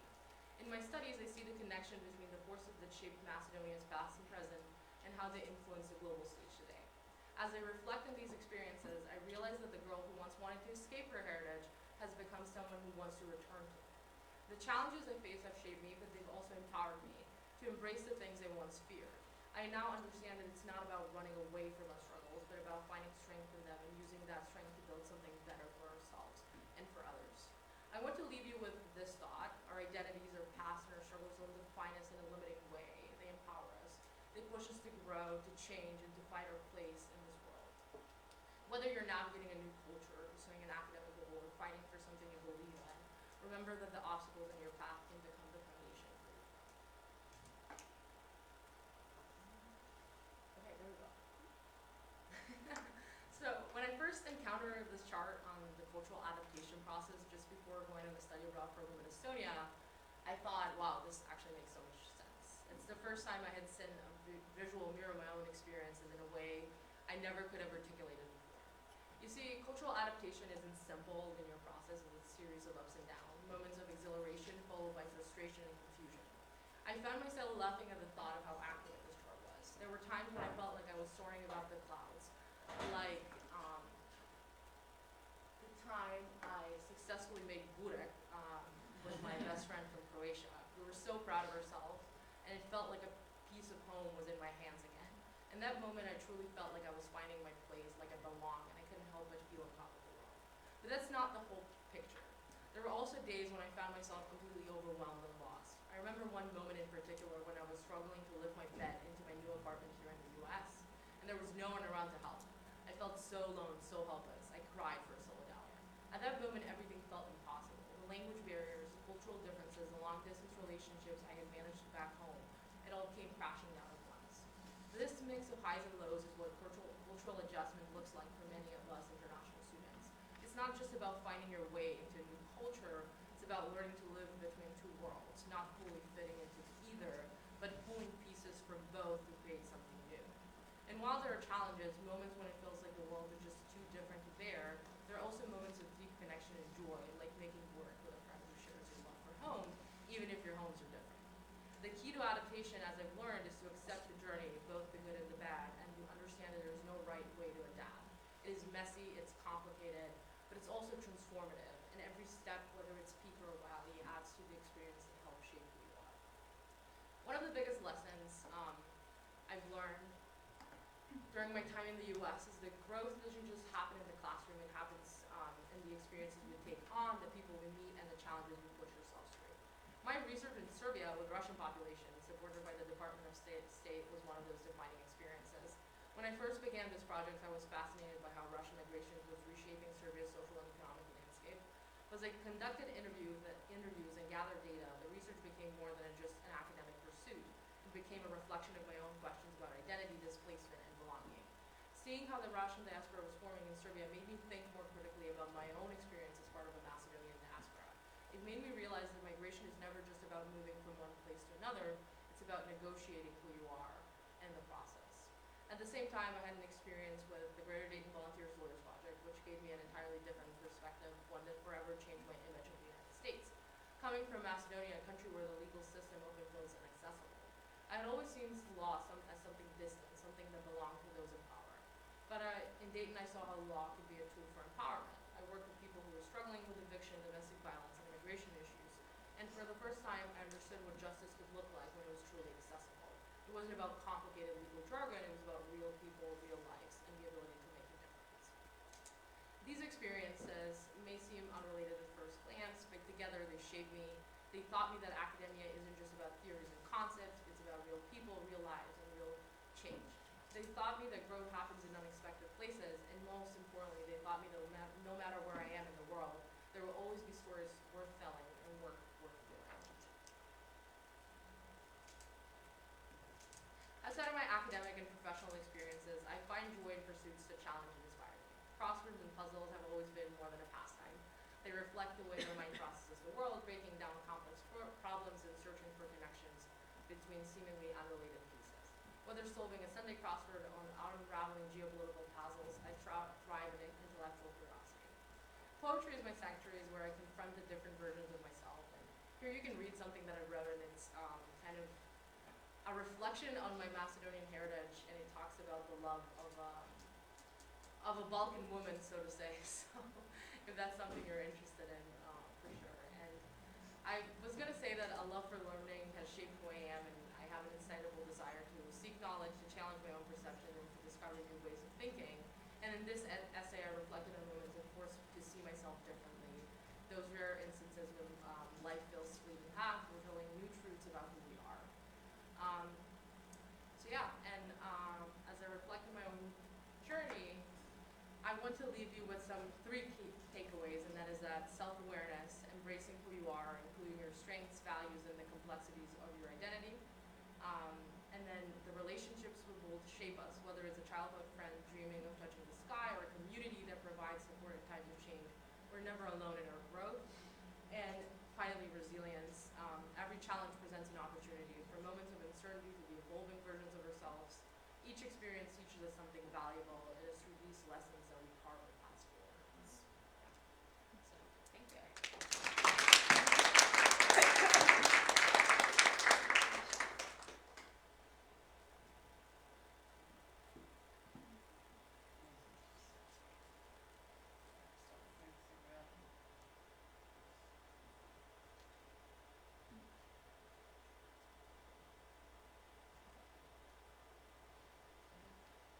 Hi everybody, my name is Natasha Garrett and I'm coming from Pittsburgh, Pennsylvania.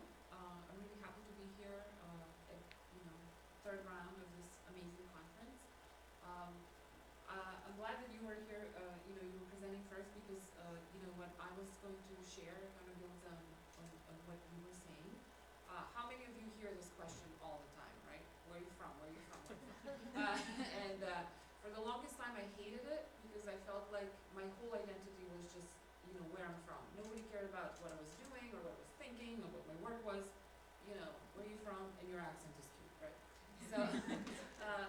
So, I was, I grew to actually appreciate the question later on because I realized that people weren't trying to make me upset. They were really curious. And it's a good icebreaker, so, from an uneasy relationship, I kind of, embraced to like the question. But, how many of you were born in the United States? A lot of you, right? And how many of you were born in Macedonia? A lot more. I kind of wanted to, step further. I did a lot of research on that first generation Macedonians, the ones kind of like you and me that were born in Macedonia and they came here and were struggling with questions like where is my home, what's my identity. We're going back and forth, we speak both languages, and that's a really different set of challenges. But for those of us that have children that were born in the United States and they are Macedonian but not really, that second generation. So second generation is defined of having at least one foreign-born parent. And I wanted to expand my research to kind of include that population, which is really fastest growing in the United States, but not much research has been done because it's not as interesting. Like they don't have the struggles that kind of we are having. So, I don't even know what is in my slides. So, it is, as I said, the largest growing group and, an interesting group because just the way they function, being born in the United States and speaking the language from, the get-go is really different for them. And here's some statistics, about that second generation identity, and probably you can recognize, if you have children that were born in the United States.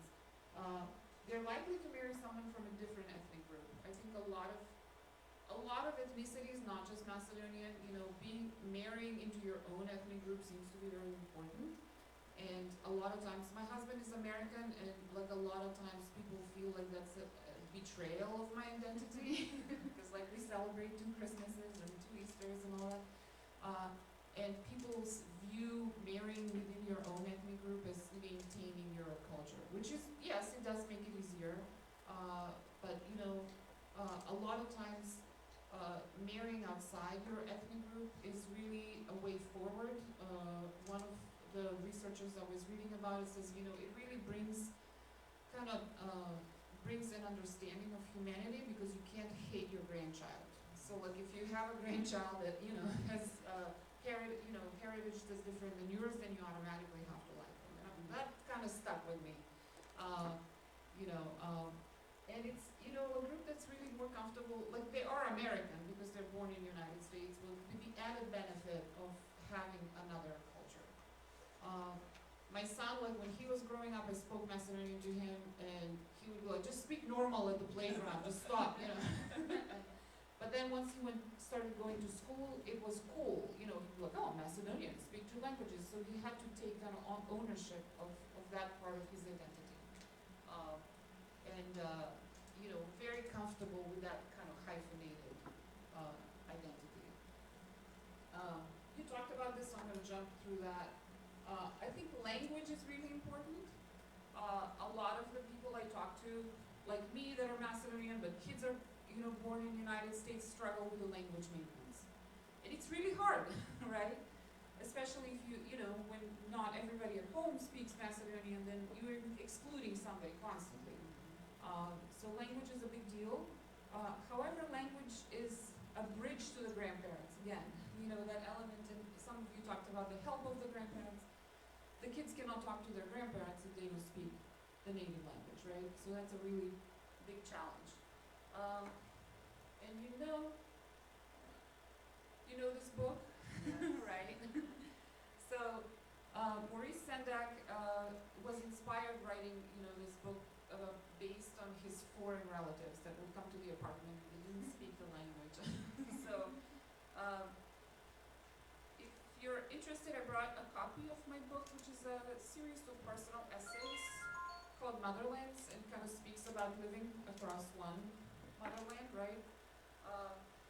But, you know, I write, Maurice Sendak, the author, Where the Wild Things Are, once explained that the strangeness between relatives that don't speak the same language was an inspiration for his story.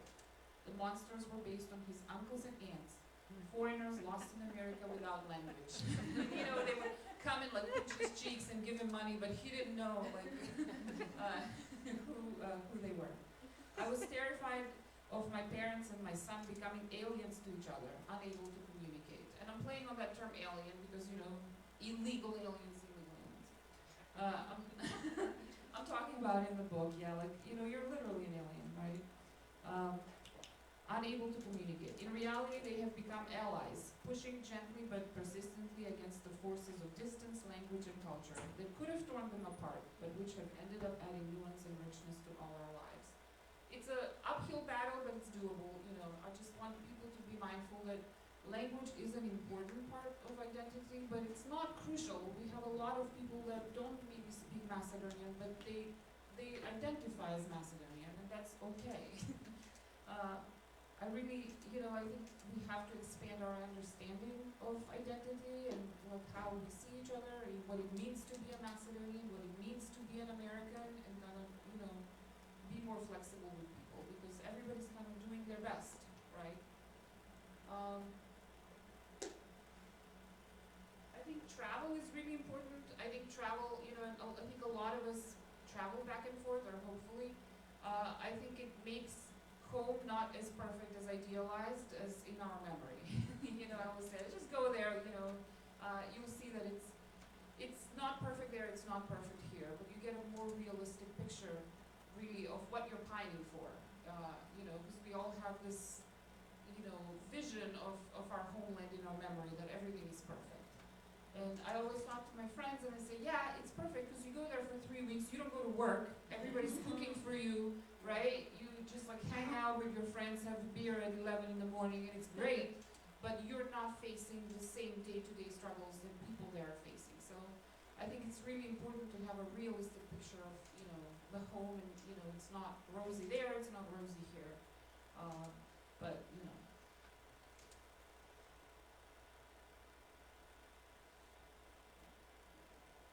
And these are some of the questions to consider, you know, as, you know, if we can talk about it now or later, like what kind of identity questions you're dealing with, maybe with your family members or your children.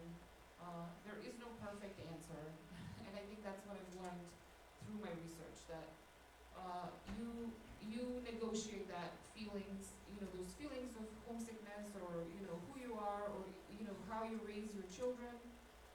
There's a lot of cultural differences in how you raise your children, especially if, your spouse is not from the same country. It just, like, I never thought about those issues, like, when you feed the kid, what do you feed the kid, what are the rules? I definitely, like, replicate my parents' style of parenting. My husband has a different idea, like, American style of parenting is a little different. I tell him, look, you guys are all about control, like, we, and power. We're more like benevolent dictators, like, really nice, but you have to do it. So, I'm still listening to my mom. So it's just a lot, the whole family kind of has to be on board, to make it work, and it's not always easy. I think it was Petr Andreevsky, like one Macedonian poet, that says, home is where the graveyards are, right? It's so true though. I know. And that was, one of the essays that I wrote, really, it's about gardening and cooking, but, I write memories of when I would spend time at my grandmother's. And my grandmother always planted basil. She never used it for cooking. She wasn't much of a cook. Everybody talks about grandmother's being, my grandma stank at cooking. But she would let the basil flower, pick small bunches of it to tuck in her wicker basket. She would pack some food in her basket, cookies, small boxes of Turkish delight, local, right? Hazelnut wafers, flask of homemade rakia. And she would cover them with a crisp tea towel and join the other old ladies in her village. Black headscarves tied tightly under their chins, up the narrow gravel path to the cemetery to visit the family graves. I'm getting emotional. But those are the roots, and like your kids will likely not have those roots, right? Even though they may feel at home there, but it's really, like, to me, it was interesting to see, like, how that generation understands whether, there are different Macedonians than we are, right?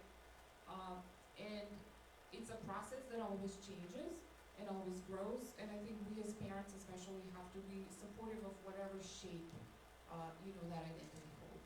Thank you.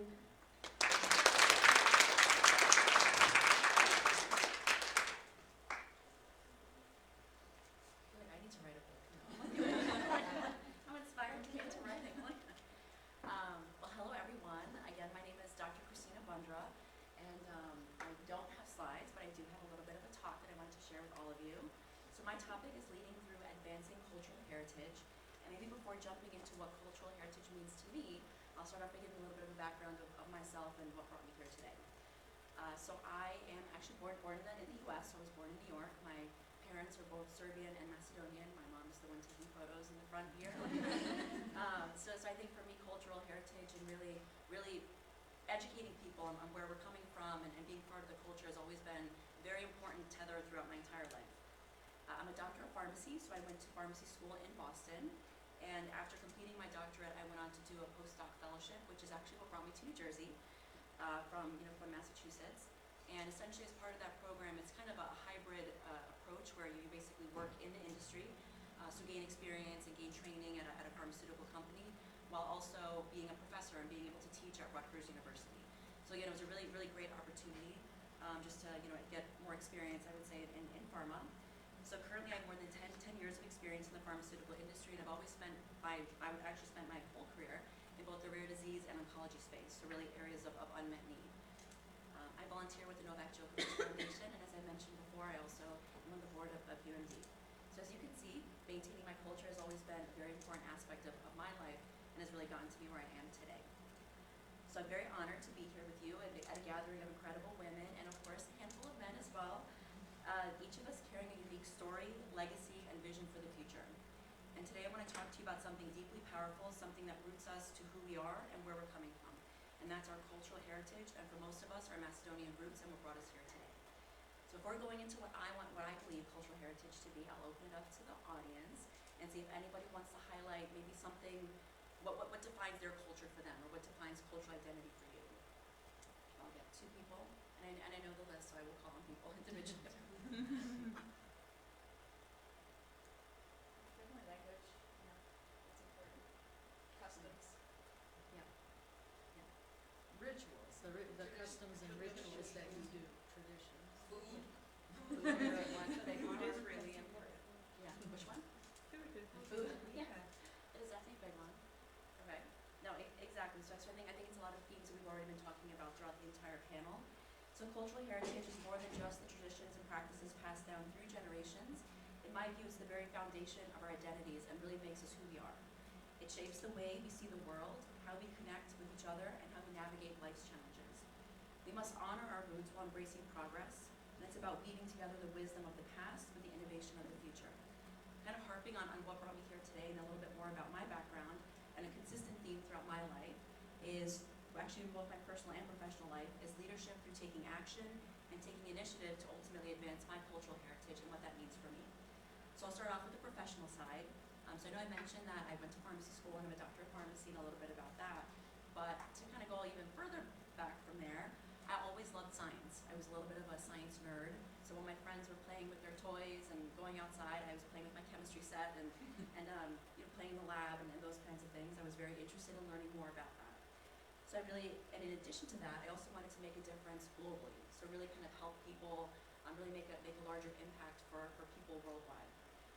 So I've always been a fan of knowledge is power, and take any opportunity as a chance to learn something new, both in the formal setting, through school, education, extracurricular courses, but then also in learning from others. So when I was in high school, I was proactive in pursuing an internship at a pharmaceutical company at Boehringer Ingelheim. So it's a German-based private company. And again, it was in high school, so again, very, very early, I would say, to be able to kind of jump into that type of an experience. But it was also perfect timing because it was around the time when you apply for colleges and you really need to know what you want to be when you grow up. Still trying to figure that out, but I think I'm somewhat closer. So while I did get the internship during that summer, and I really tried to maximize my time while I was there. While other interns were going off campus to get lunch or hang out with their friends, I was meeting with scientists and having one-on-ones with people and just really learning about what got them to where they are today.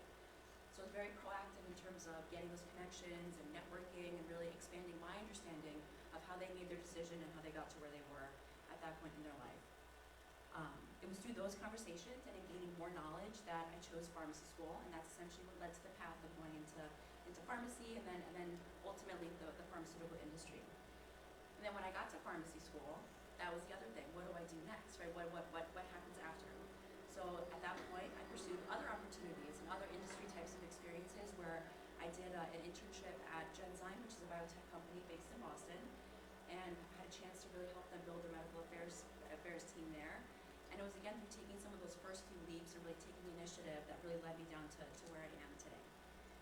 Now that was more professionally, but I would say on a more personal note, in the theme of my topic of advancing cultural heritage, obviously, as I mentioned before, being Serbian and Macedonian has always been very important to me. It's something that I always, again, on the professional side, wanted to help people more globally, but on the personal side, wanted to get more involved in my culture and where my family is from.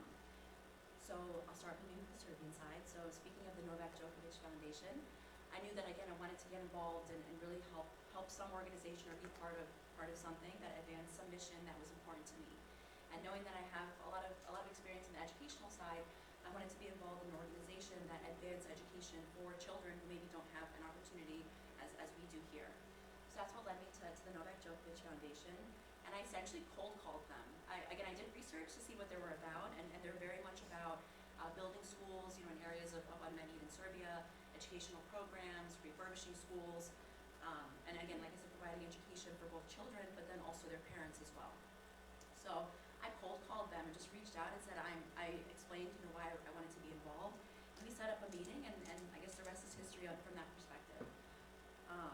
Now on the UMD side, and in Macedonia, I know Matt doesn't know that I'm going to share this story. But in a trip when I was visiting in Florida, I was hanging out with one of my friends and gave me Meto's contact, and again, cold called Meto. And I really wanted to get involved with UMD. I wanted to learn more about what the organization was about and really see how I could leverage my skills or how I can help and just get involved. So I actually met him over a coffee on my way to the airport. So I was about to leave to come home, and we still, we had a really great conversation, and the rest is history from there. I joined UMD as a member and was then considered for a board position, and then was voted in, and then now, as I mentioned before, I'm the global secretary. So through getting involved with UMD, I think that we've made such a great difference for the initiatives that are important to Macedonia and important to us. I will give a little bit of a shout out to some of our activities here, so hopefully some of you will also want to get involved. But that includes through celebrating our annual Macedonian Independence Day. So that's our flag raising event that we do every year in Wall Street. So the next one is happening September 6th, so please reserve the date. Our Heritage Days, which includes the one that's upcoming on April 8th in Detroit, so that's the Detroit Tigers versus the New York Yankees. Our Birthright program, which is a very comprehensive program to immerse the youth in Macedonian culture and really teach them about Macedonia over a 2-week period over the summer. Also all the lobbying activities that we do with key policymakers to advance Macedonian initiatives. The annual Human Rights Conference in Solun, which this past year I was very happy to be able to attend and be a part of the conversation. You know, brings together so many people with diverse backgrounds who really want to see a difference in that region, and I think it was actually very inspirational to see how, you know, what people are doing there to really advocate for Macedonia in that area. And then also, I know language was also brought up, so the Macedonian language courses, which is aimed at preserving our language. And I can honestly go on, but this is just a little sample of a lot of the initiatives that we're involved in and we're really advancing for Macedonian cultural preservation. So for us as women, maintaining our cultural heritage means fostering pride in who we are and where we're coming from. And I'm so proud to tell people that I'm Macedonian and Serbian. Like my fellow panelists, I think some people aren't always aware of where it is, and you have to give a little bit of an education, but all happy to. And I take pride in people knowing about our country and everything that it has to offer, and hearing about all these success stories and being able to celebrate them. It means teaching the younger generations the importance of knowing their history, their culture, and the power of their roots. This highlights the importance of Birthright program, right? As I mentioned, getting the youth involved and learning more about Macedonia and where they're coming from. But it also means empowering them to bring their own voices to the conversation. For those who know me, know that I always say this, and again, I know she's in the audience, but my mom always taught me that in order to know where you're going in life, it's important to know where you're coming from. And I feel like for me, in terms of advancing my cultural heritage, that's what I always keep in the back of my mind. How can we educate people? How can we empower them to want to travel to Macedonia, to travel to Serbia, to learn about these wonderful cultures? When we talk about cultural heritage, we're not simply preserving the past. We're building a future that honors the richness of our diverse backgrounds. And I have to say, I think we have a very diverse background. A future where the voice of women, our voices, are at the forefront of cultural preservation and transformation. So to all the remarkable women in the room today, and men, I will caveat that as well, I challenge you, think about the cultural legacy that you are a part of. How can you, in your own way, continue to nurture and pass it forward? How can you use your own voice, your talents, your influence to honor your strong Macedonian heritage while creating space for new ideas, new voices, and the generations to come? The strength of a culture is measured not only by its ability to preserve its history, but its ability to adapt, thrive, and empower future generations, which I can say I think we're doing a really great job of. So I encourage all of you to be your own leader in preserving your cultural heritage in your own way. For me, it has been very rewarding being involved in UMD and doing all the initiatives that, I mentioned again a sample, there's many, many more that are ongoing, and some of these other things. So find what inspires you and pursue it, and just maybe you unlock some of that inspiration in the discussions and connections that are made today. Thank you.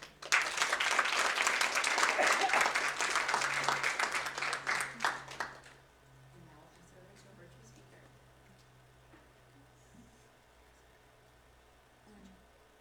Konstantina, are you ready? Yes. Can you hear me well? Yes, and you're on the screen. Okay, good. Thank you. So Go ahead let's and share. share Yes. screen. Let's make sure I'm sharing it.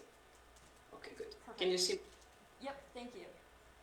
Okay, perfect. I'm happy we managed this. So I can't see you there, but I'm in spirit with all of you ladies and gentlemen.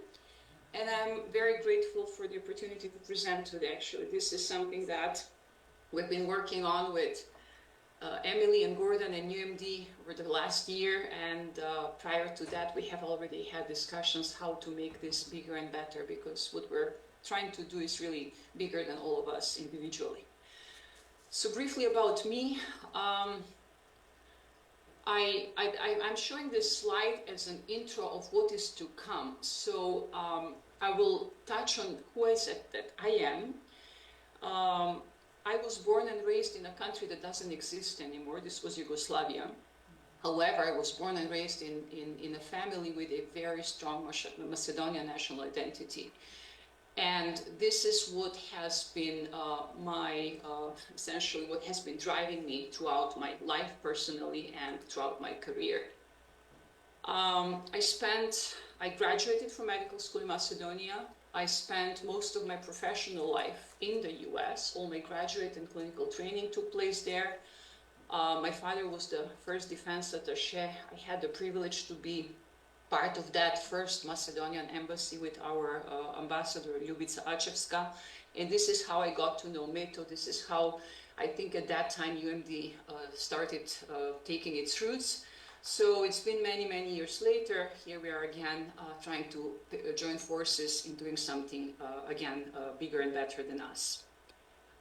Currently, I am in Switzerland. This is where life brought us, me and my husband. My husband is a second generation, I would say, Macedonian. He was born and raised in the US. We met in the US, and in an effort to gravitate closer to Macedonia as we're getting towards retirement, we decided to take some professional opportunities and move back to Europe, and hopefully soon we'll be heading further south.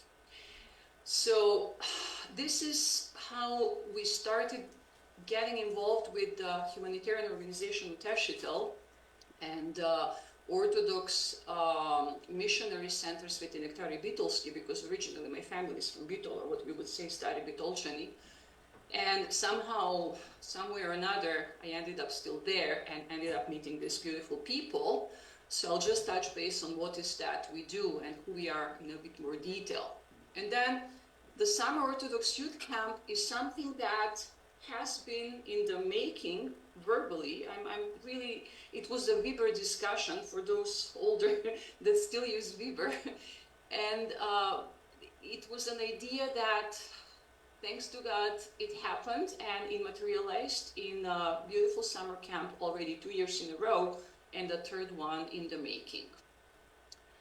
And this is, today I'll also take a little bit time to really share a very personal reflection, because for me it was one of the greatest challenges was actually putting together and co-leading and participating in that first camp, because I really never considered myself to be a children person, and then I had to kind of be surrounded and deal and work with, at the time, 20 plus children.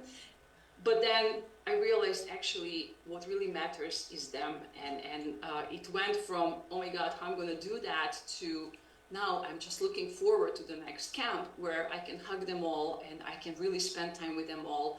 And that what really gives me this motivation to keep just going through my regular corporate chores on a daily basis. So let me move now to the next slide. I'll try, okay. So I just went through my short LinkedIn profile briefly with all of us. For me, the journey, the professional journey was a curious one. I was in Macedonia and I always felt profoundly suffocated because I was living through that period where Yugoslavia was falling apart. We were going through a lot of changes. There was a lot of anxiety, a lot of uncertainty. And we were all trying to figure out, oh my God, there is this big world out there becoming every day closer and closer to us because we became democratic, right? So I felt like there is something that I need to go and see and I can do because I'm, this smart young person and all full of ambitions and so on. So I took advantage of the blessing by God that my father was in Washington. I ended up at National Institutes of Health. I spent some time there. I spent some time in the US FDA. I spent some time in the academia. So it was your usual professional moving around world and really kind of trying to reach the stars as every 20-something person would be wanting to do at the time. Then I ended up in the corporate world, but that was more of a targeted decision with my husband because at that time we wanted to really start moving back towards Europe. Somehow United States was not as appealing as it used to be at the get-go. And this is how I ended up in pharma. And this is how I ended up globetrotting and kind of living, oh my God, this whole professional life, all these conferences and people and so on and so forth. But something was missing, and that something missing at some point turned out as a realization that really it's not about me anymore. It's not about forming these personal connections and trying to advance and do God knows what. And I think a big contribution here was the birth of our daughter. And she's 15, just actually today's her birthday. But at that point, we started asking ourselves, what are we doing? How are we going to raise her? Who is she going to be? We really are very strongly grounded Macedonians. We're diehard Macedonians, and we want her to be Macedonian, but she's born in the US. So where to go from here? And then I realized that, yeah, we can do some things to help return back, to help our child understand who she is, where she's coming from, and to also at the same time return back to the country and to the culture and to the people that have actually really founded my LinkedIn profile, if you will. And we had a very curious discussion recently, some months ago, with also the board of UMD, which we were discussing some additional projects with our small humanitarian organization. And I will try and paraphrase RG when he said, we're all really trying to find some humanitarian work or some engagement for our children, sending them in Africa or sending them in these underdeveloped countries and whatnot, when we have all these opportunities actually in our own country. Unfortunately, there are too many people that have been forgotten. There are too many people who live below the poverty line, and that somehow we don't notice them. And especially when we live abroad and we go to Macedonia, we enjoy everything Macedonia has to offer, but we're unable to see what really is going on there. So these are my thoughts, and this is how we ventured into really working very closely. We joined a really truly small group of people, handful of people, I would say 5, that has been out there and helping people in need in the city of Bitola for 20 plus years now.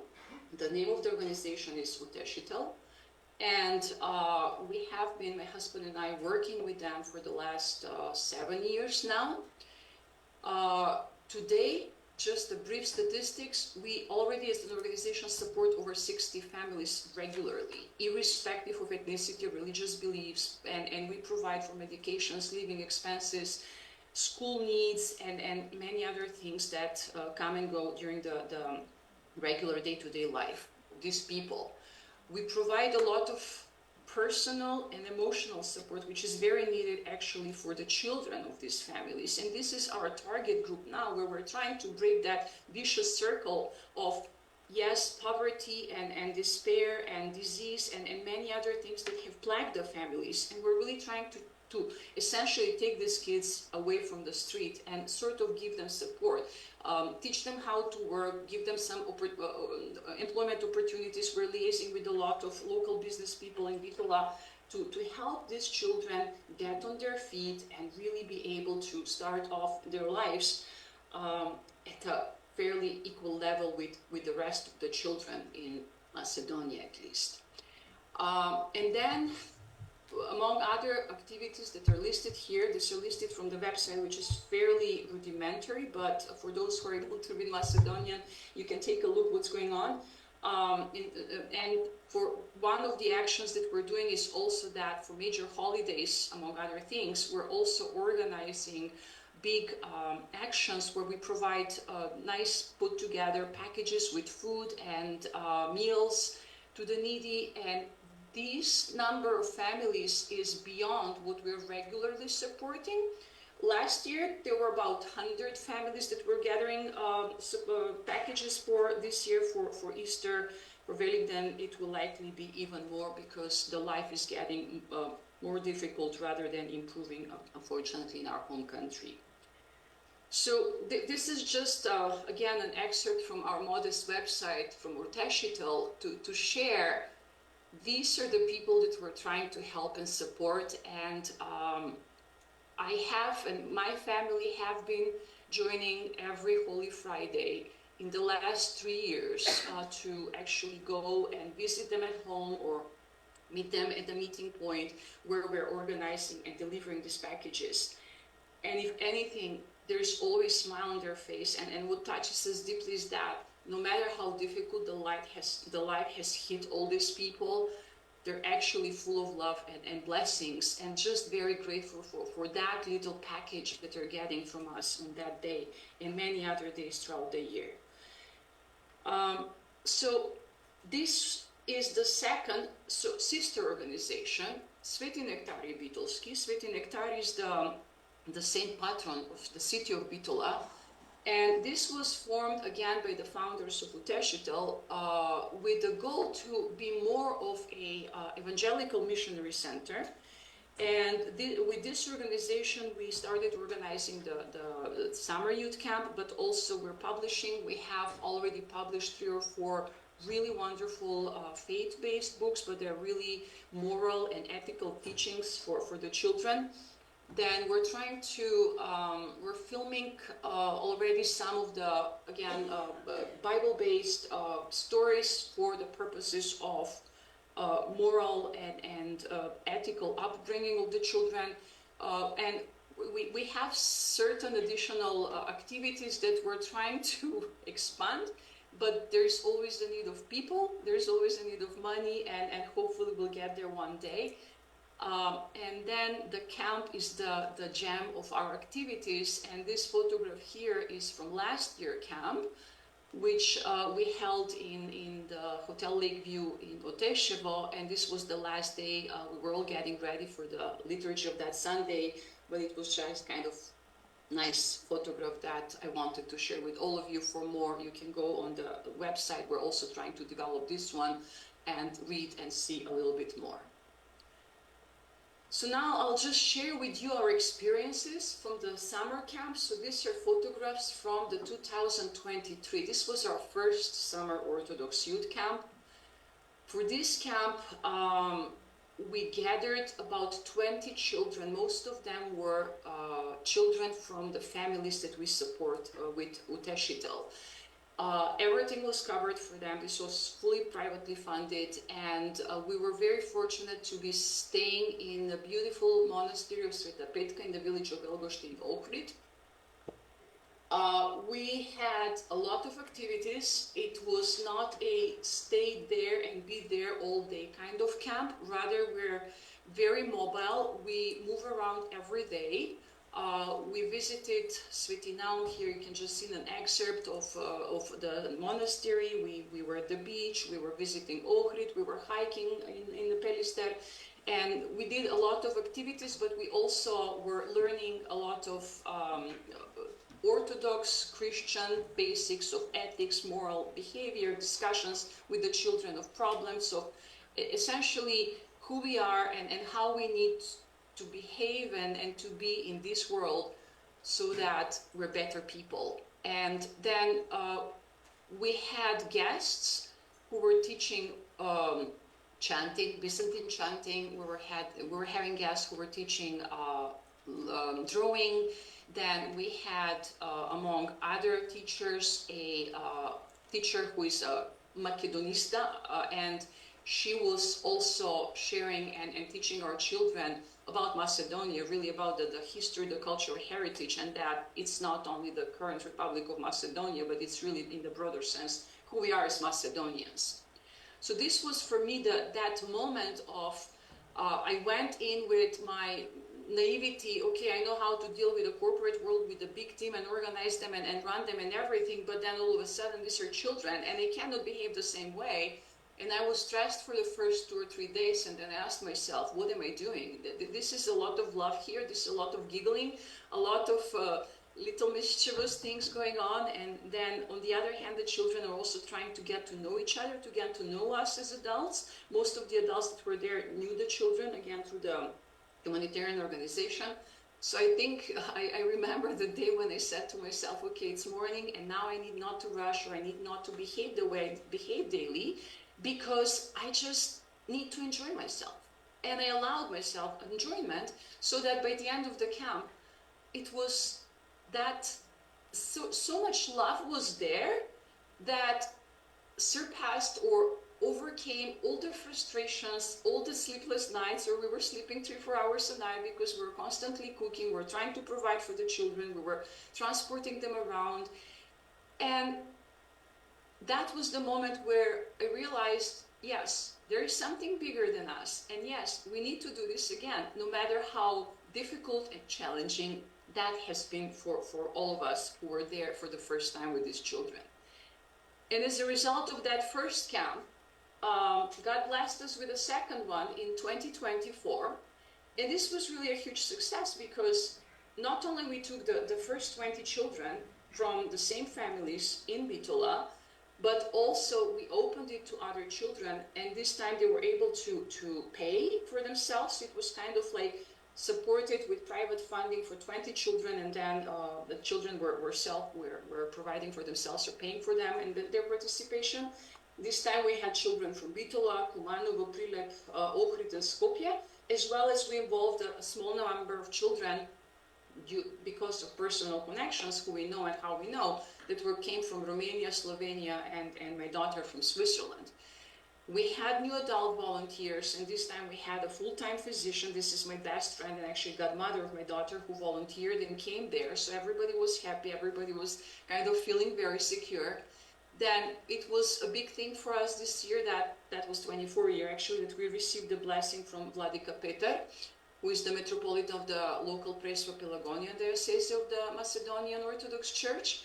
And then what sets us apart for both years from any camp that you would find, honestly, I think, is that we really rely on local small family businesses, local organic farms, and we procure our food exclusively from really several places where we know how it's raised, and that is really clean, and that way we want to also support and return back to the local economy, including the monastery Svet Jovan Preteča in Slepče, but also with, we have worked with a lot of small artisans, artisanal ladies, actually one from Resen, one from Ohrid, last year just to mention, making us a beautiful sourdough bread, or making all these goodies like pancakes and pitulici and some other local specialties.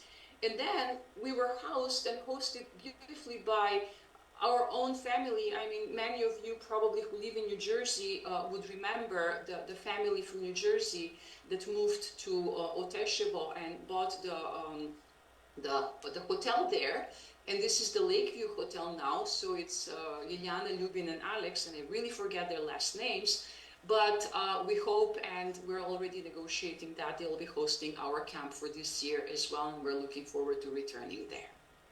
And I have some links here, so I gather we'll be sharing the slides, and you're welcome to take a look at the videos and some accounts from the children, but also with some good press locally and nationally that took place last year. I will not be dwelling on this poem. I just wanted to share what the children taught and shared about us. And here I placed one poem that was written, and it was not solicited by anybody. Because now, with the children from last year's camp, we have a Viber group, and we constantly exchange, and already the questions are popping. What are we doing this summer? Are we going to do it? And so on and so forth. So everybody now is holding the date and getting ready for this year's camp. But please read it when we share the slides, make an effort. I just will read the last verse in Macedonian, so please forgive me for those who don't speak Macedonian. I couldn't translate this, it would lose the meaning, to be honest with you. So, последниот ден срцето на сите ни се скрши и плачевме за разделбата наша. Се навикнавме едни на други, отипиевме од иста Христова чаша. Плачејки сите имаме долги и прегратки цврсти, но не заборавивме да го славиме Бога со нашите три прсти. Ги гледавме нашите насолзени очи и се наситувавме од тој сјај. Но чичкото ме дојде и рече, не плачете, ова е почеток, а не крај. Чичкото is my husband. And this was written by Mila, one of our oldest campers, and hopefully this year she will be also joining us as a camp counselor.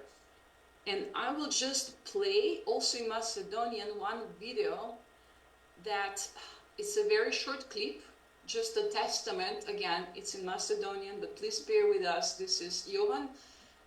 Hear him out. Konstantina, can you reshare your screen with the new? Oh, can you see the video? No, we're still on the slides. Oh, okay. Because I'm sharing, then maybe you can hear him. Let's do this. Can you hear? Yes. За православната вера, научив како да растеме во доброто и љубовта, запознав нови другарчиња, се дружевме, се капевме во Критското езеро, но имавме и активности што беа во наша духовна корист. Дали ти се одмори од мобилниот телефон? Дали таму воопшто ти не достигаше? Не, беше многу убаво организирано и беше убаво што ни беа одземени телефоните. Дали сакаш повторно следната година да бидеш дел од тимот? Да, би сакал следната година да одам пак на овој православен камп. Значи сега се обновени. So this was you, and I'm chuckling a little bit because one of the features we decided to do was really children don't have their mobile phones with them. They hand them in, and then we let them just use the mobile phones towards the end of the evening for some 30 minutes to speak with their families. Of course, we're always available for the parents, but the point is for the children to really be able to actually socialize, talk to each other, and play with each other. And I will just share a brief anecdote from the first camp where the last evening, some of the adults were trying to convince me to actually let the children have their phones. I said, okay, let them have them. And then this was at about early evening. And then 30 minutes later, one of the campers comes downstairs and tells us, oh, Tetka Konstantina, please, nobody wants to play with each other anymore because now everybody is using their phone and just sitting on their phones. And we said, okay, this is it. We need to get them away again. So we asked for the return of the mobile phones, and then I think they were really enjoying themselves way late into the evening. This was the last evening of that camp. But this is the experience I think that they had and was also unique for them and a little bit unanticipated at the time. And this is finally what it looks like, our new announcement for the 2025 Orthodox Youth Camp, and we're immensely grateful to UMD and to Emily and Gordon and Meto and the board and everybody who's been involved in sort of establishing this relationship together and working it together. And what you see on this beautiful slide is actually a product of love coming from Emily and Gordon, I believe. And we're holding the camp on a very unique date. We decided to start it on July 20th. This is about the weekend when the Birthright Macedonia program ends, because we figured if there are some young people who are interested to stay longer in Macedonia, from those who will be joining the Birthright program, they're welcome to join us as camp counselors, actually, because we need a lot of them in a way. And that way, that would enrich their experience with really meeting the local children, visiting locally places that chances are they will never, or they have never been able to see, but also contributing towards a great, beautiful, charitable work. And so I'm inviting all of you to please share the word, because this is one of the points for this camp, to really expand it and open it to our diaspora children. So this year we have we're planning to offer 10 spots on a first come first served basis for children from who don't live in Macedonia, and hopefully we gather somebody from overseas. There are a lot of children and a lot of families visiting in Bito, especially from Australia and Canada and the US in the summer, and this is around Ilinden and Ilindenski Denovi. So the whole program this year will be slightly different. We'll still go, of course, to Ohrid. We'll still have a lot of swimming and hiking, but we're hoping to be able to also join the festivities that are at the start of Ilindenski Denovi in Bitola, and actually participate in some very interesting and unique opportunities that present themselves at that period of time. And then with this, I'd like to thank you all for having me here today, and I'm thanking on behalf of all our children. Another topic, another thing, I would like to ask you to join us in any way you can. Be it send your child, come visit us, spend time with us, come meet us. come meet our families. If you are there, if you have some time to spare, come volunteer. If you're not there, cannot, you can always donate, and you can always, of course, decide to sponsor a child. We have already, I didn't want to, or maybe we can add the link to this, to the application process already, because it's been live now on UMD website for the last few days. And with this, I'd like to thank you all, and I wish you all ladies srećan 8. Mart, and may God bless you all, and I'm open for any questions, comments, or suggestions. Thank you.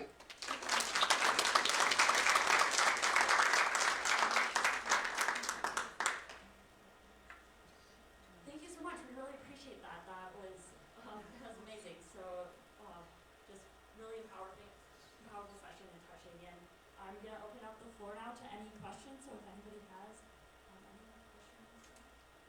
Okay, I have a question actually. So I'll go ahead and get the ball rolling. But if you guys could all give yourself either a past self or your future self a piece of advice, what would you give yourselves and why? A little bit of why? So I heard the question, couldn't quite clearly hear it. Emily, you're closest to the microphone. Can you please repeat it? I apologize. If you could give a piece of advice either to your past self or future self, what would that piece of advice be, and maybe share a little bit of like why? For me? For everybody, anybody, really. So please repeat the question one more time. If I could give a piece of advice? Yeah, like if you had advice for someone, or for like yourself, like if you could go back and would like do something differently, or like something you want to make sure you remind your future self of. That makes sense. That's a difficult one. Honestly, I have one though, and Emily, I shared this one with you already. I was so enchanted with my beautiful career, and I do this in quotations now, that I postponed having a child.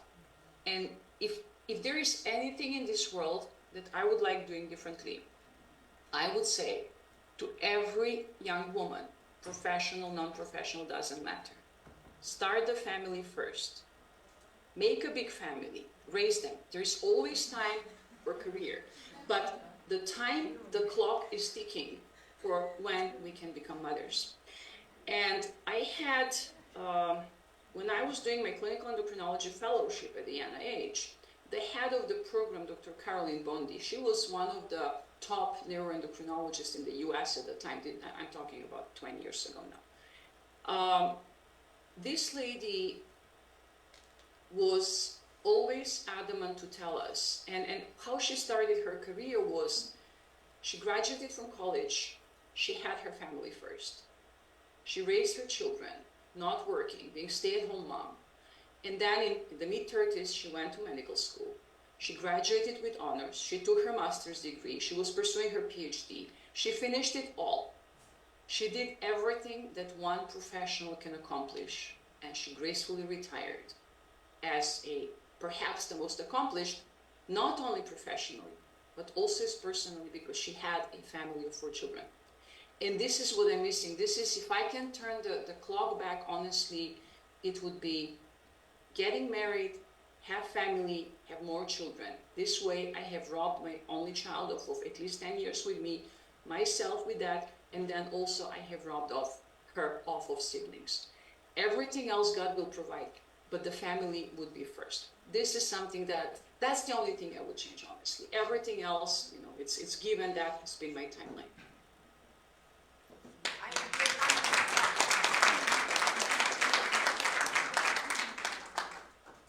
Amazing, thank you so much, we really appreciate that. And now I'll welcome back up Anastasia, if you want to welcome our next speaker. Yeah, absolutely. Thank you so much.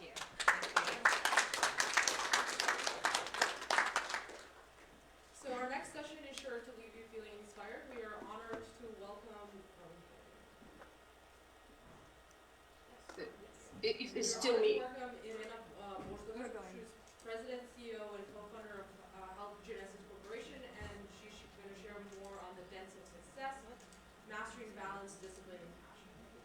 And Reina, go ahead. And Emily, just still Constantina that you're moving to the next panel. Yes. we're moving to the next, so Irina, moving on to your presentation. Thank you. And now, would you by chance be able to share your slides, and then when we get to the video, go ahead and run the video, or would you prefer for me to share the slides? I will be sharing the slides. Okay, perfect, awesome, thank you so much. Just at the end, you will be doing the final video, if you can. Yes, perfect, thank you so much, and you're good to go whenever you're ready.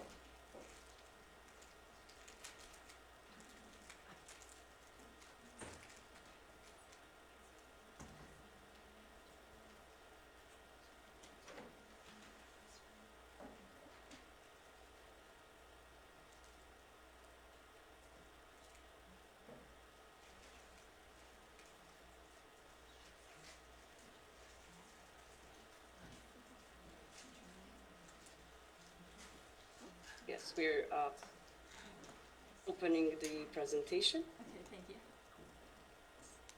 Thank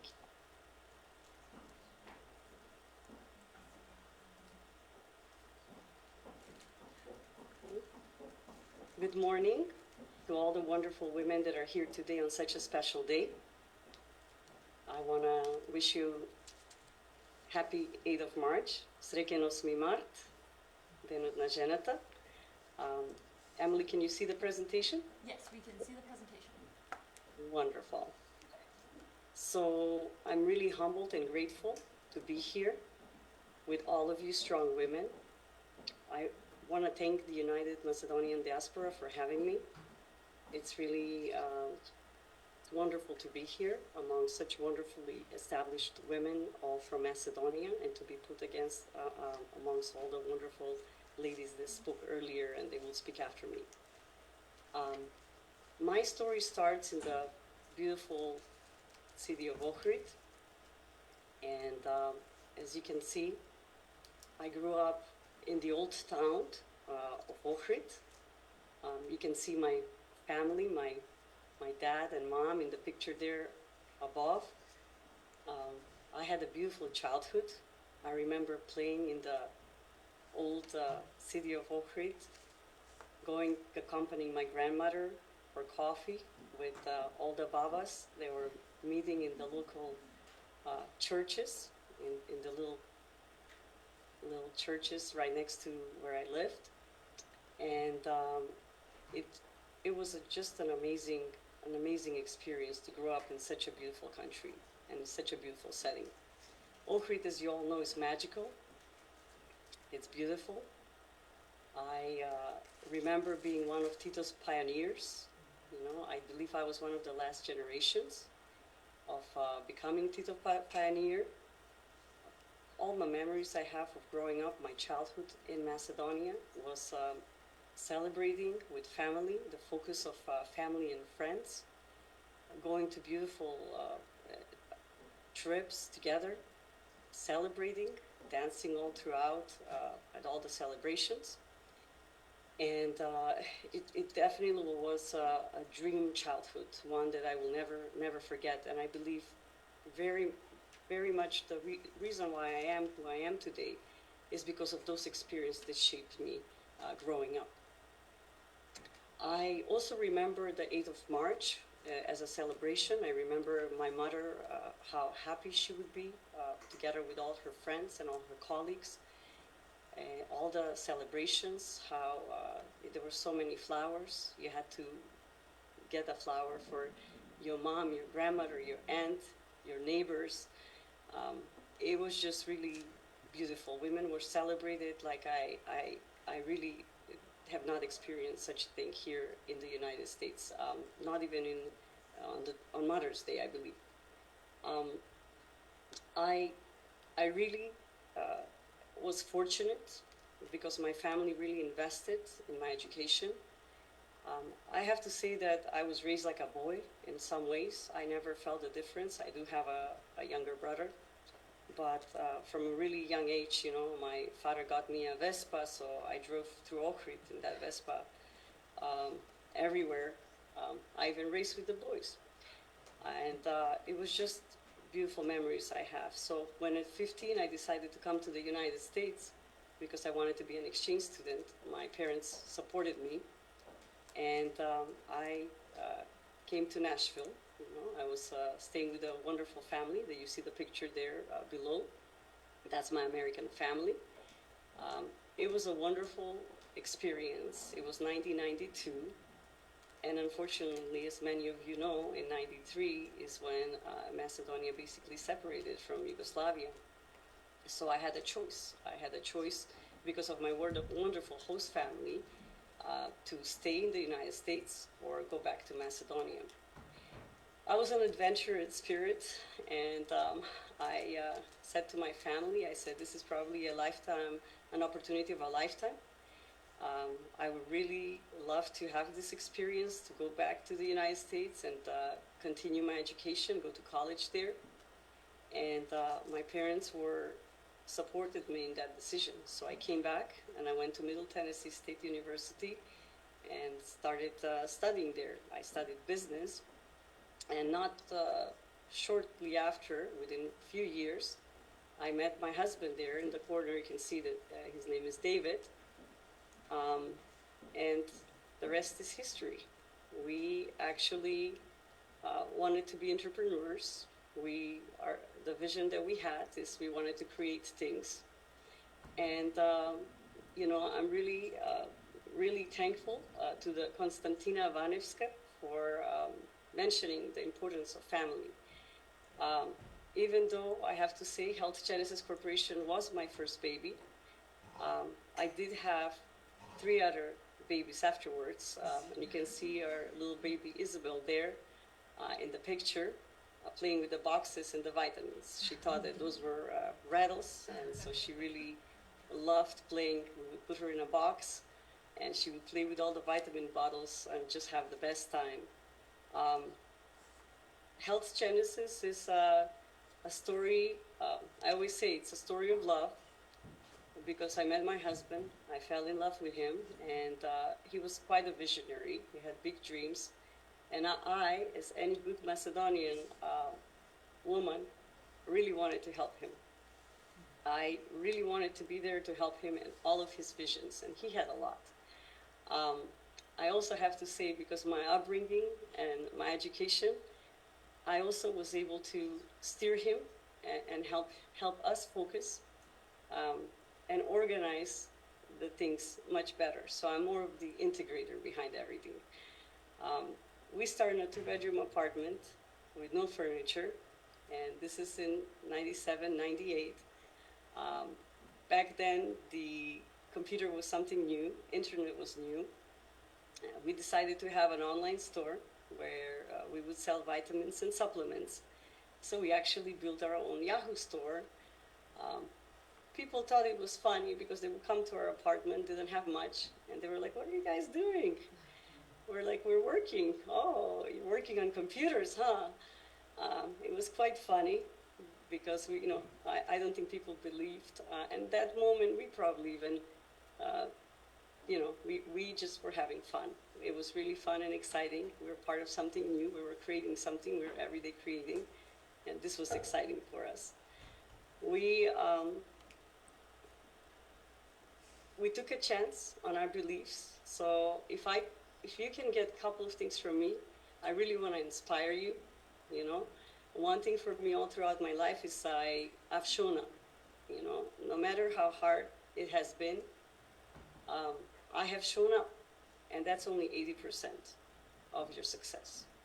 So we took a chance on our beliefs. We were in our apartment. I took the Bible, I opened it on Genesis, and I said, this is the name of the company. We can name it Health Genesis, which is health beginnings. And the rest is history. We,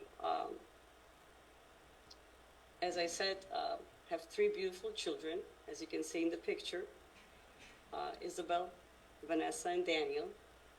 It was very hard to build a company as you build a family. All my family is in Macedonia. They are all there, and my husband and I live in Miami Beach. We struggled raising 3 3 children, and also building a company. The company every 5 years has been growing, just like the children, with a lot of different challenges behind. We daily would come up with a new vision and a new mission, because when you start from nothing and you are developing into something, yes, you do have a big vision, but there's a lot of obstacles that you can have along the way. For us, it's been a lot of understanding the industry. You know, we are in the industry of a lot of compliance. We deal with a lot of regulation. We also, you know, have a lot of innovation in order to make the vitamins. There's a lot of research and development in the new products. So every time we would get to a certain challenge, we would have to kind of, like a dancer, pivot and change course, go into a different direction, but always with the end of mind that, you know, we were daily getting better, improving. So the business transformed, obviously. We're no longer in a 2-bedroom apartment, even though I have to say those are the best days of my life, from what I remember. We have 2 facilities, about 80,000 square feet, and the business has transformed quite in ways I could have never imagined when I was in the beginnings. We have a lot of new technologies, you know, all throughout. We use wonderful systems, and all throughout, this is not something that I learn everything through experience. You know, I was very brave, I have to say, because every time we would be presented with a new challenge, I would never give up. I would focus on that challenge, and I would give it my all. I would put everything that I had in it, and especially my time. And so much so that even this year, as I was able to take a little bit more time during the holidays, my daughter said to me, "Mom, you love the business more than you love me," which kind of hurt me. But I do understand. I did spend a lot of time on the business, and I did say, I understand maybe that's how you feel now, but I never missed any of your recitals. I was always there for you. I always took you to all the doctor's appointments, at least most of them. It wasn't me, it was my husband. This is not something that you would have had if your mom was working and had a job and had an employer. You know, as an entrepreneur, you have the flexibility of the scheduling. So even though you're working Saturday, Sunday, you definitely can be there for your kids when they need you the most. And this is very important. So, as I said, business does not come without hardships, just like relationships, marriage doesn't come without hardships. All of the relationship that we know. But same, you know, for our business, as I said, compliance, you know, there's in the 26 years, you know, we are a 26-year overnight success. So it's taken 26 years to where we are. And I always say when I meet with other companies, I say we're a startup, you know, and they laugh at me. They're like, "Oh, 26 years, you're a startup." I'm like, yes, we are a startup because there's so many things that I want to still implement at the office, a lot of different processes that I know other companies are maybe a little bit more advanced. So we're constantly changing. We're always trying to improve our processes. Also very important for us has been loyalty. And this is something that I believe was embedded in me for being Macedonian. The relationships, the hospitality. Every time somebody comes to our office, we make sure that they're received with a very warm welcome. We make coffee. We offer any type of sweets. You know, this is something it's from our culture. We also build relationships. It's very important. A lot of people that know us know about our integrity. This also goes back to looking in my childhood, in the relationship that my family used to make with other family members. Health Genesis is known for a lot of the, different ingredients that we have, that we carry, all of the certifications. This is something that we take pride on because of how we test and how we make sure that all the products that we manufacture are done with the utmost quality. And we always test every product from the beginning all the way to the end. And as I mentioned, the formulations as well. We have a dedicated R&D department with formulators, and we make sure that the formulas we put on the marketplace are one that are unique, that are very unique in a way that the consumer, when they're looking for something specific, we are the ones that are providing that type of product for them. We also have a lot of organic products as well, because we have the organic certifications, and we're also NSF certified. So I, as a woman in our business, am able to get involved in all the different departments. So I know a little bit about everything that we do, but my main focus is kind of like the same thing as I saw my grandmother throughout the years, and mother, to be the glue that holds it all together. Us women are the glue of the family. We have to be the strongest, we have to be the most resilient, we have to withstand it all. At least that's how I feel. And I believe that's when I look at myself and my role that I play in the business or at home, I want to make sure that I'm there for my family, because I saw that time and time again through my grandmother, through my mom, the strength and resilience that they showed me. And I believe this is something that's embedded in us as Macedonians. I don't know if it's because we are, our ancestors was Alexander the Great, but this is something that I'm also sometimes surprised. I'm like, I can't believe I was able to get through that. I don't know how I did it. Looking back, raising 3 kids, and I had 3 kids under the age of 5. I had a 4-year-old, 2-year-old, and a baby. So I'm like, I remember weekends where we would have an FDA inspection. I had to spend a whole weekend at the office organizing for these inspections, and then I would have to go back home to, make dinner for the family. So it was very, very challenging.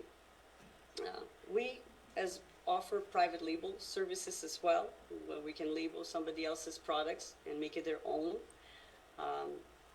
This is because we're a turnkey solutions. We have a whole department of graphic design and packaging and labeling. So we're really able to bring a lot of different services that other contract manufacturers do not offer. And I can tell you we're very much unique because of this. When we talk and we tell them our story, we tell people where we're from, people are fascinated because they just cannot believe that in 26 years we could have built something. But I have to also say it's not just us. I believe it's also the country. The United States of America gives such an amazing opportunities, and I believe if you work hard, if you show up, as I said, and you really work hard, you don't give up on your dreams, on what is it you're focused on, the rest will follow. And so you can see also here in the presentation, these are some of the Amazon tiles that our graphic designers are able to design. Also, we have the A+ content, which is also something that our company, one of the services their company provides to other brands. So we not only contract manufacture for other companies, that are maybe in Whole Foods, in other stores that you're currently buying your vitamins from. But we also have a brand of our own, which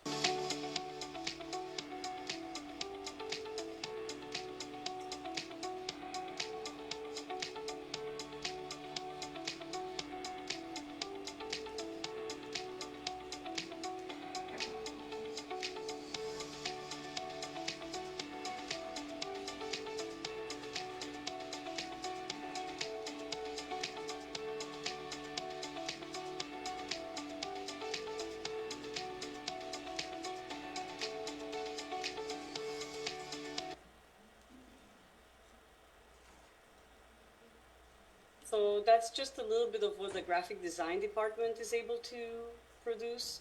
And aside from that, as I said, we have a state-of-the-art contract manufacturing services that we provide, able to manufacture custom formulas and all of the certifications registered through the FDA. I'm always on site when we have these audits. I help our quality manager with any and all little details that maybe we're lacking. It's a very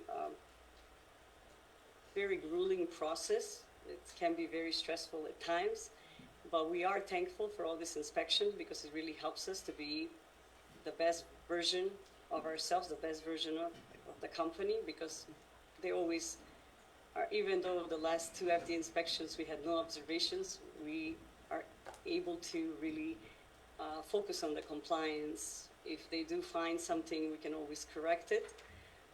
And this is absolutely necessary, because at the end, the reason why we do what we do is because we want to improve people's lives. We want to improve the health of others. So we take pride in what we do. We want to make sure that the products that we make are ones that will improve people's lives, that are made with the best quality. And I always say there is 2 ingredients that we put in each and every bottle that it's not on the label. And if I tell you, please promise you're not going to tell anybody. But those 2 ingredients are love and passion. We're very passionate about what we do and the way we do it. And everything we do at the company, we put a lot of love and passion, and not just from the top, from myself, but all the way down to the operators on the packaging line. We offer co-packaging services. You can see some of our team members there. We really are able to, you can see a little bit here into the video of our operations. We have an in-house laboratory where we do all the testing. And as a woman, it's been very difficult to work in South Florida with a lot of the different contract manufacturing, the engineers that I have come to work with. They all come from the Latin countries, so there was always like a language barrier. So I had to learn the language. So I speak fluent Spanish, so I'm able to communicate with all of the contractors, as well as with a lot of the team members we have on in our company. You can see this is our warehouse. We have to have special segregation of all the materials, so there is no cross-contamination. And we always try to, safety first. It is very important. Our safety is very important. Everybody knows COVID was a challenge for many people. COVID was a challenge for us as well. And again, as a dancer, we had to pivot through the challenge. For us, growing up in Macedonia, definitely there was a lot of, I remember instances where maybe we were not as comfortable as here in the United States. Well, we had to make it work or find a ways to make it work. So I think this type of mentality really helped me during COVID, not looking at it as a negative, but really looking at it as something positive. And I know while other companies were maybe shutting down and closing, we decided to work all throughout. And this was probably one of the best decisions we could have made, because this really helped grow the company, and definitely we had increase of sales, but there was a lot of worry, obviously, from our employees, as well as all of our our vendors and clients. So not only did we have to make sure, I had to make sure that everybody in the office was well taken care of. I had to be a good example to everybody, as well as making sure that the operation is running in a way that there was no stopping. So through COVID-19, I believe that all of you, including myself, we have to rethink of who we are, what we want to do, where we want to go. And I like to say, enjoy today. That's why it's called, because it's a gift, that's why it's called the present. And this is a favorite quote from my daughter's favorite movie, Kung Fu Panda. She says this a lot, and I do use it a lot, and I believe in it, if you are in the moment, if you're in the present, and you enjoy it definitely, today, right now, this moment that I'm spending with you, it's a gift. It's a gift that's never going to come back. If we are in the past, we cannot do anything about the past. The past, it's already something that's over. All we have is right now, and the future hasn't happened yet.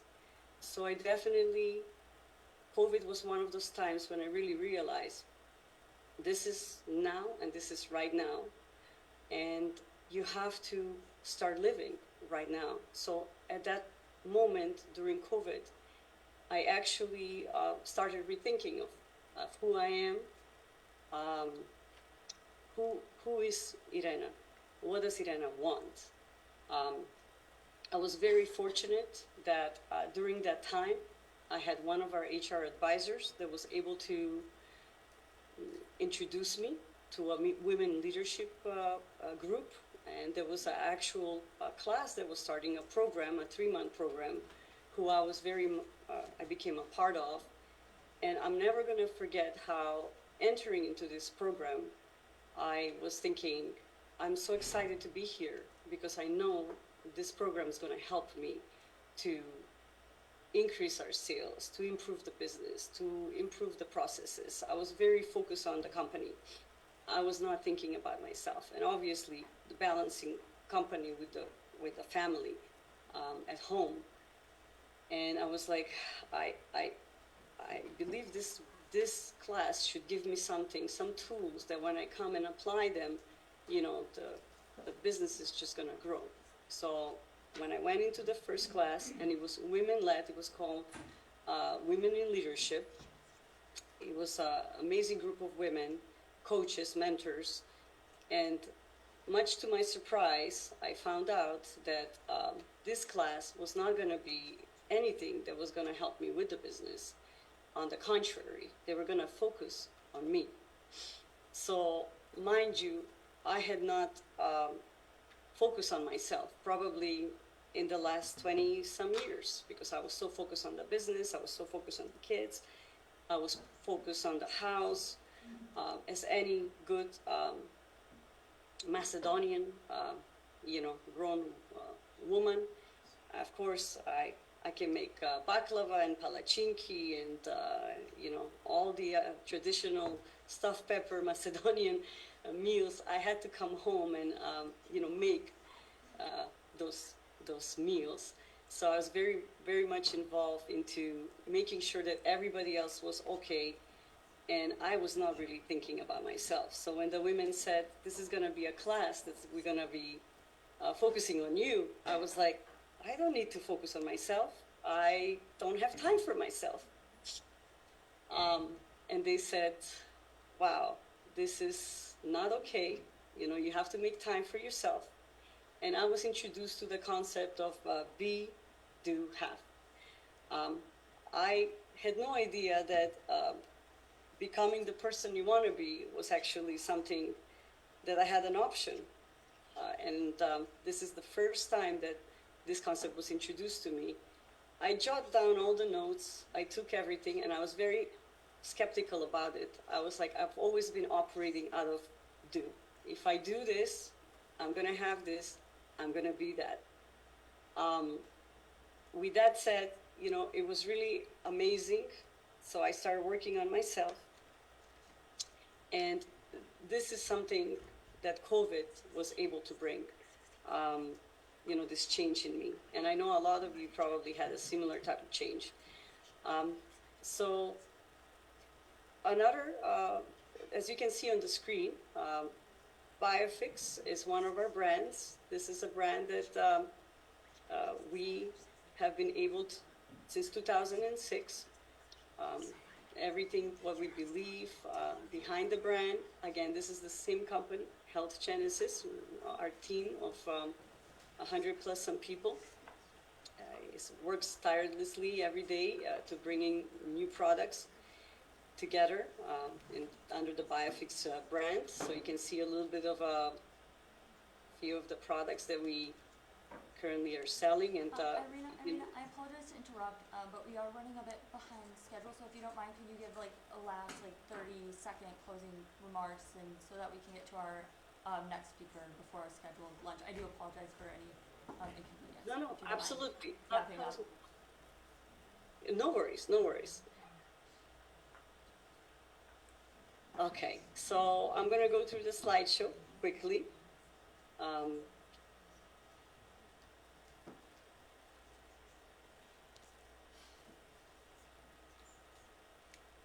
You can see this is some of the trade shows.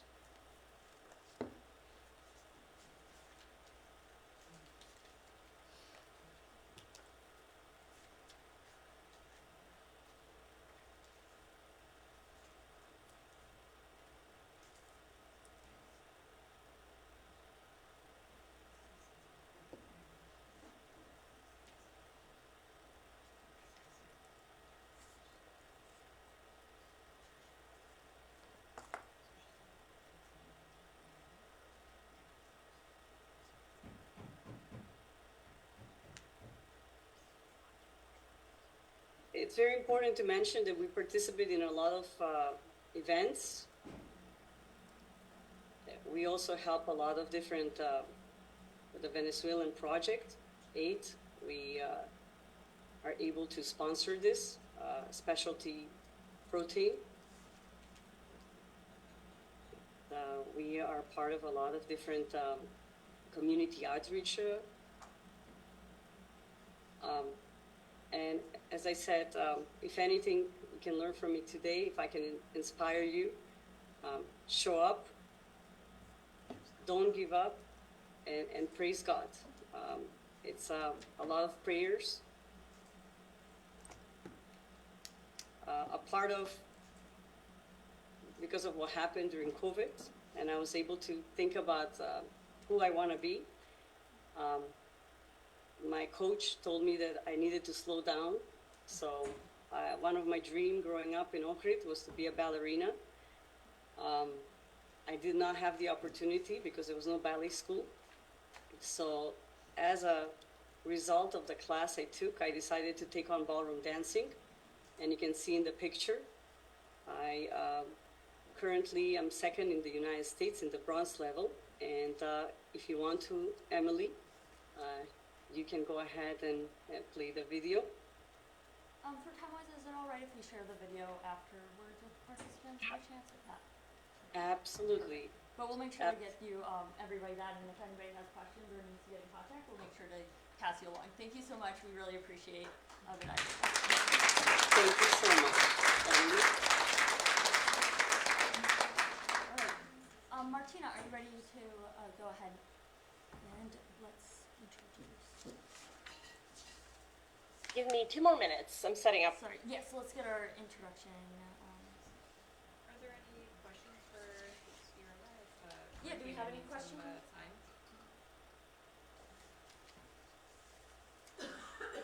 Any questions for Irma? You want to ask your question? Yes.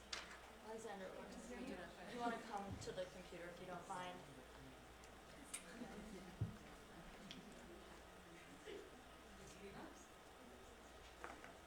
Milena, can you hear me? Yes, I can hear you. So my name is Alexandra. I'm the founder of Quick Feed Bites. Phenomenal story. I can definitely connect in so many different fields of how you started a business and raising kids. As I have my own three girls and running the business. I have just one quick question. Why vitamins? Why vitamin business? Why vitamin business? So again, my husband background, he's a nutritionist. So we have always been very passionate about health and wellness. But basically he was running at 3 Jenny Craig centers at the time for weight loss. And he did see that it was very important. Health is very important. And obviously vitamins are supplements. So if you're not getting your vitamins through food like we're supposed to, then definitely you need to supplement with something. So vitamin, that's how we got into the vitamins. Thank you.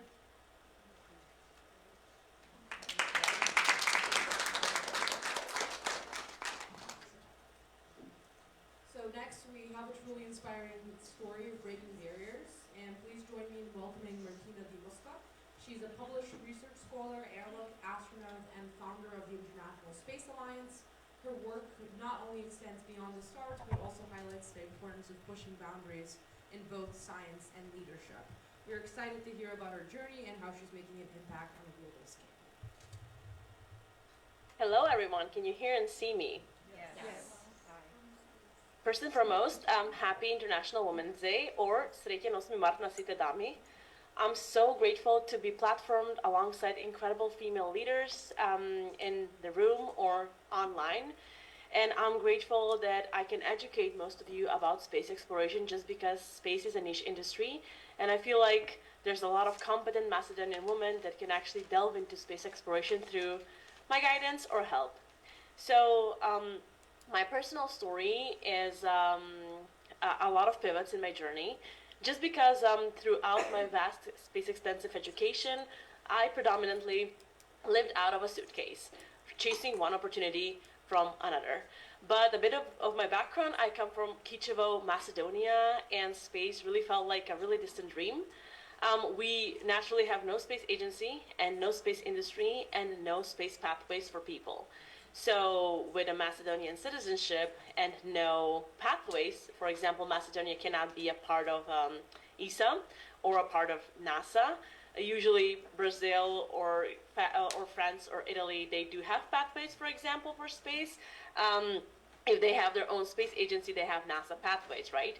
So you cannot belong in any of those industries and you don't have a space industry at home, so then what do? Mind you, the space sector has a lot of regulations. You either have to be a citizen or a resident, which means for the US you have to have a green card or above to belong, so you can have an access to all of the classified stuff and all of the certifications and the processes, so you can enter the space sector because it's considered to be national security. It's a really prestigious industry. It's considered to be missiles industry as well. So there's a lot of things going on before you have to belong there. You coming from nowhere, you're essentially getting crumbles of opportunities, and you have to be exceptional in them so people can give you chances, so you prove yourself. So because there was no clear pathway, I had to create one, and the path to create that was not easy. But why do we need space exploration? I constantly get that asked, especially when we're doing workshops in developing regions. Well, space is all around you. You just don't really know that yet. For example, you are communicating via your phone just because of space exploration. You are using Teflon in your non-sticky pans because of space exploration. You're using memory foam in your mattresses or shoes because of space exploration, etc., etc., etc. There's a lot of space around us, and space usually is there to protect and preserve planet Earth. So we're monitoring Earth. We are making sure Earth is okay. We are monitoring the global warming. We're monitoring all of the natural disasters happening. And then we try to preserve humanity to excel forward for other planets in order to understand our space system better. So as I said, there's a lot of challenges for entering the space field from the Balkans. As a woman especially, you are obviously judged based on your looks. When I was skinnier, I was judged because I was too beautiful to belong there based on opinions of so many men. And when I gained weight, I was not competent to be in the same industry based on the same men giving me that feedback. So that was interesting to witness. And in the Balkans, we have a lot of mockery or ridiculing towards the space industry. We don't think it's close enough to us. We don't think it's viable. We don't think we can touch it or achieve it. And there's a stigma. We have so many talented Macedonians, yet so little of them are involved in space exploration. And that's usually if they're professors, through institutes, getting NASA grants, where a whole department, collaborates with NASA as a contractor or as a grant winner to work on something to solve a problem. Nobody really aspired to be a civil servant before, and the processes are really, really extensive. So why am I in Macedonia right now? Well, thankfully, during my path, I got awarded the Extraordinary Ability Green Card, the EB1, which is a green card for really talented people. Albert Einstein had it, Nobel Prize laureates had it, and now a certain Martina from Macedonia is also obtaining that green card. So I'm taking the path forward, and I did that through a lot of volunteering first and foremost, just because we come from nowhere and we do have the imposter syndrome, and frankly, we don't know a lot about space exploration. So I first got involved in college at the NASA Space Ups Challenge. That's a global challenge created by NASA and supported with a lot of space agencies worldwide, where people solve problems, and it serves for innovation and acceleration of regions. It is the biggest global hackathon in the world. It's having 182 countries and territories involved, including Macedonia. I started there, and I've tried to be on a path of volunteering until I can be competent enough to get a space education. My background is into material engineering and nanotechnology, and then I've proceeded to pursue the commercial space graduate program at Florida Tech. I got a really rare scholarship from Aldrin Family Foundation. If you don't know what that is, that's a foundation founded by the second moonwalker, Buzz Aldrin. I was the first Balkan woman actually receiving that. And then I went after that and pursued the Master's of Space Studies at the International Space University in France and in the US.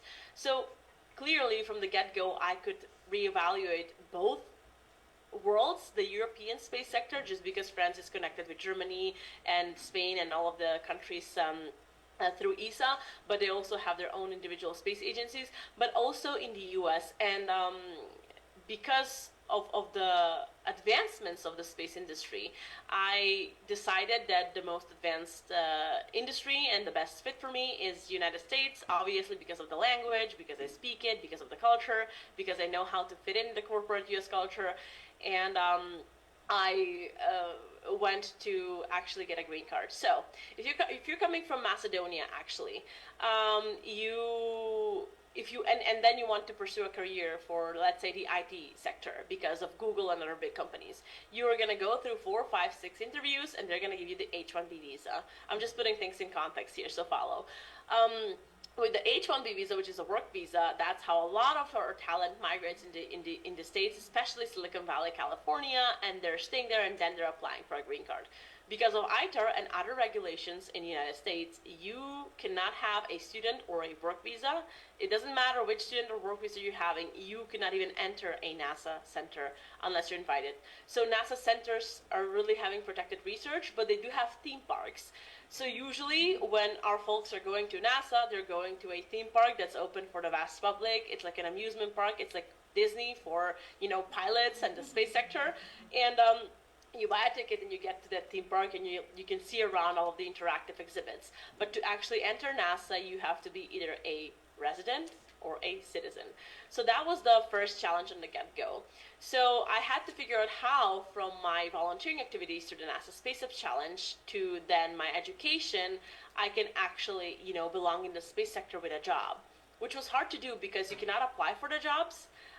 They're super regulated. You cannot lie on the application that you are a resident because they're not going to give you a guarantee or cover for your H-1B visa like most of the cases of the talented people in other pathways like chemistry or IT or physics or et cetera, et cetera, et cetera.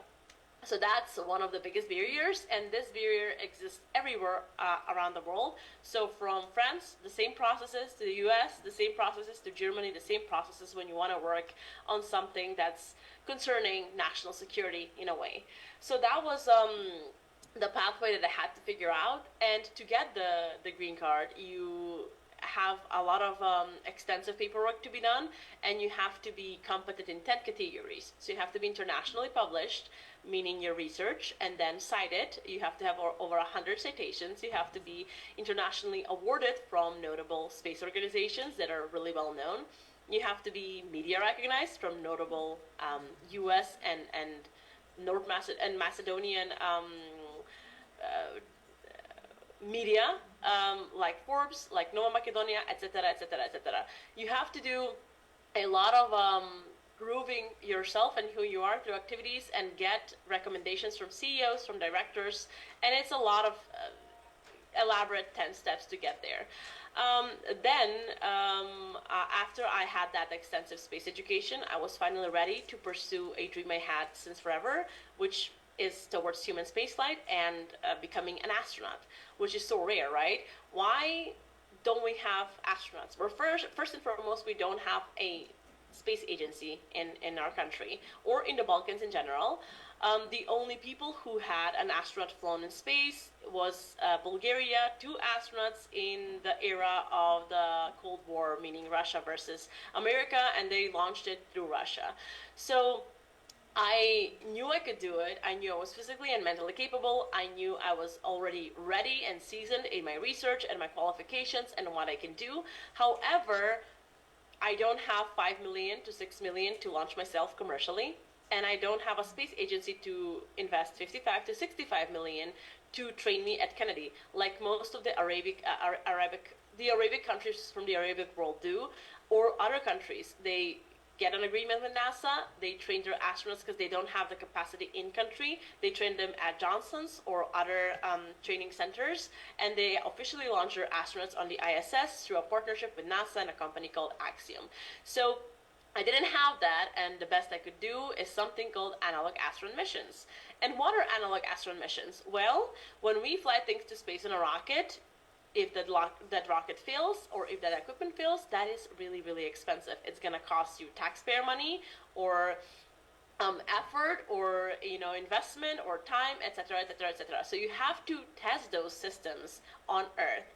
And we have a baseline for that, which means we're mimicking some kind of mission that's concerning human spaceflight, where you serve on the mission as an analog astronaut. So we have everything set as some space scenario, let's say a Martian or a lunar scenario, the moon scenario, and we're training exactly the same with all of the systems in place, with all of the habitats that we're testing in place, with all of the research that's in place, with all of the support from PhD students that are monitoring us, institutes that are monitoring us, colleges that are monitoring us, space agencies that are funding and monitoring us.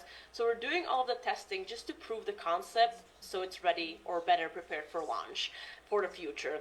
So we don't have zero gravity, obviously, and we don't have radiation because that's not ethical for research, but we try to mimic everything else to be the same so we can have as close of studies and as close of processes and as close of endurance of crew and habitat and everything else we're doing within that analog.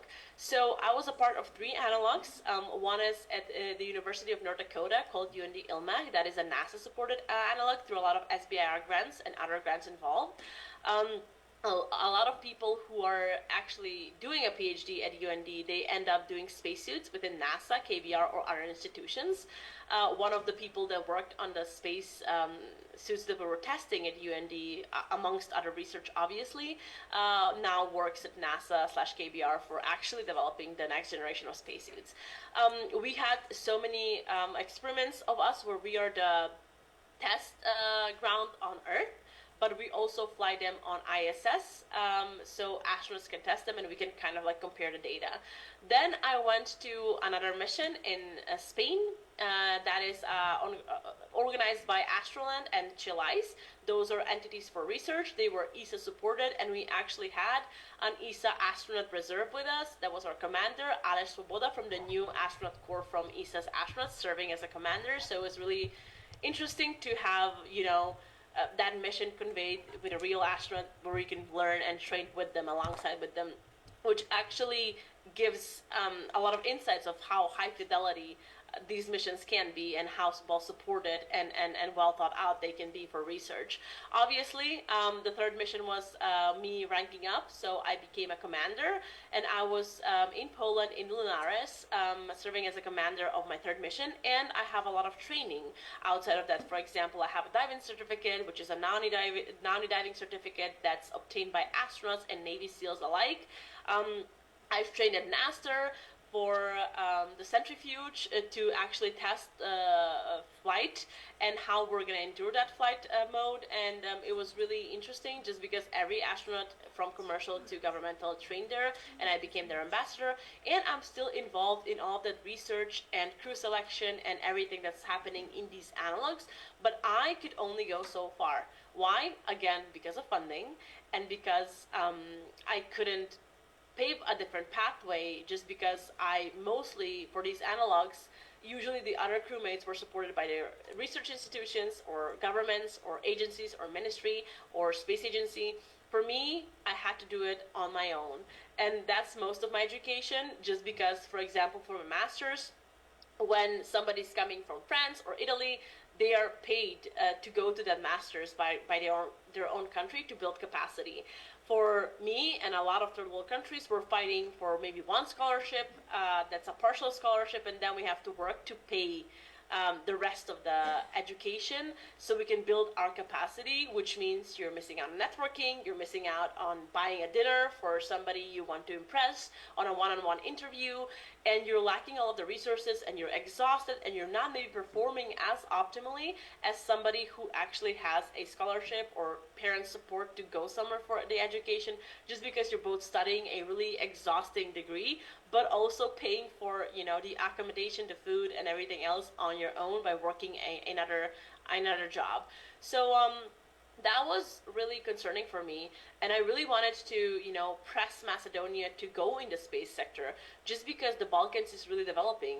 Countries that we thought are doing worse than us in so many ways are now pioneering. For example, the whole Balkan ecosystem is moving along. We're just still perceiving the space sector as some kind of a mockery or a joke, which is so wrong, just because, again, space is really useful for us for a lot of reasons. Let's figure out what the Balkans is doing, shall we? So Kosovo, they are having a lot of PhDs that are doing astronomy and astrophysics, and they're now building the second observatory, platforming women in the process as well. Albania launched 2 satellites, Albania 1 and Albania 2. Serbia is now preparing to launch a satellite. Montenegro is going to launch their first satellite, Lucha, in July. Bulgaria is really advanced in the space sector. They even have a base in Antarctica for research. Obviously, 2 astronauts. Axiom opened offices there, one of the biggest space companies, just because one of the high-ranking officials from Axiom actually moved to Bulgaria because of the space sector. One of the biggest satellite companies is there. Croatia launched a satellite, I believe, a month ago. Greece is also really advanced in the space ecosystem, but we're just the only ones who kind of like either, don't believe the women in the space sector, or not incorporated ourselves well enough to understand what's the Balkan doing.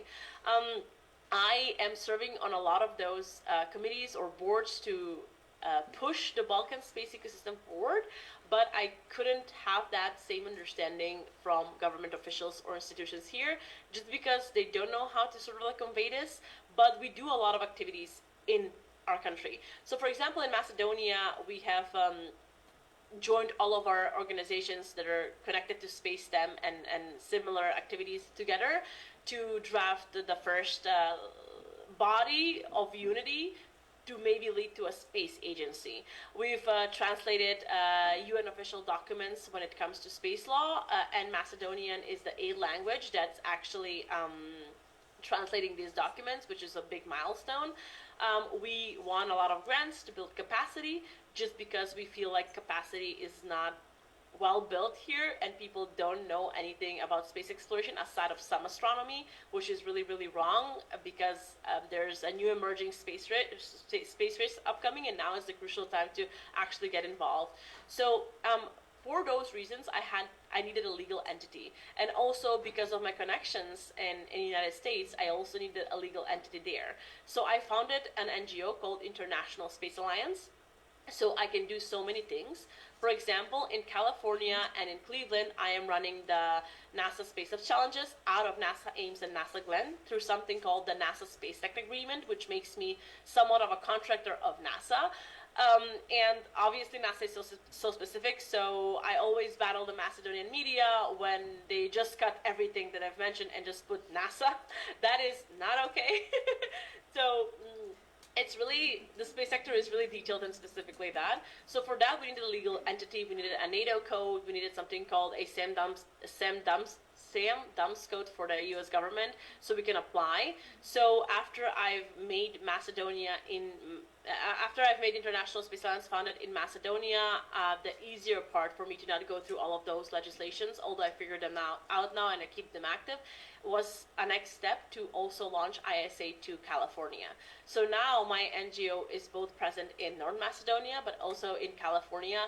And I'm trying my best to actually juggle both while I'm here. First, I'm trying to win grants for building capacity just because the education in Macedonia is really lacking. And we need to build capacity by popularizing space exploration, by winning grants. So we've won really big grants in cooperation with the whole Balkans, where our institution is the lead. For example, Austria grants and grants from European Union and EET Deep Tech, where they give us a lot of money to actually create courses for free that target Macedonian and Balkan women, but also target, our community as a whole in the Balkans. And now we're collaborating with Montenegro, where I'm also advising them, and also Greece, and allied countries from the region to actually build that capacity and give free space education to 500 people, and obviously half of them should be women in our metrics. Another thing for ISA USA is our contracts are now easier. Again, we've gone to something really more difficult, to something called a Space Tech Agreement, and I'm the only local lead across all of the locations from the NASA Space Challenge that has the partnerships to host this event at NASA Ames and NASA Glenn. And obviously coming from a country with no residency yet, just several active visas, whether that's the educational ones or otherwise, I had to do a lot of persuasion that I am of quality, that I know what I'm doing, that I am not gonna spill any secrets, that I'm comfortable with NDAs. So that took a lot of years to actually build and make that happen. So my journey was really all across the globe, in a way, in a suitcase, and it took a lot of sacrifice. As you know, women in Macedonia tend to be expected to be perfect, mothers, perfect wives, perfect sisters, perfect community members, care about their appearance, but also do the impossible and endeavor to space. I carried those expectations with me to the point that it's a lot of exhaustion and a lot of sacrifice. But I'm doing my best to actually make it happen, and UMD was really important to uplift me, and that's why I'm so grateful to meet so many of you women. Although I represent the millennial and Gen Z type of way, because I'm a bit younger, I do carry a lot of legacy, and I'm trying to open pathways. And that being said, I do want to make education possible for Macedonian kids as much as I can, which means ISA is obviously well registered in Macedonia, but also in the US, and that means it's a tax deductible organization, so you can freely donate your tax dollars towards our activities or initiatives, and we would love to collaborate with the whole ecosystem, just like we're collaborating with UND here. I'm really grateful for the chat. Emily, can you let me know if I'm on time or if I'm above or below, so I know. Wrap up real quick, that would be great. Thank you. Yeah, so that's the journey. The next step is me officially moving to the US and finding a job, hopefully in human spaceflight, which is gonna happen 2 months from now. And I hope you follow our ISA activities. Thank you so much, Martina. Really appreciate it. Likewise.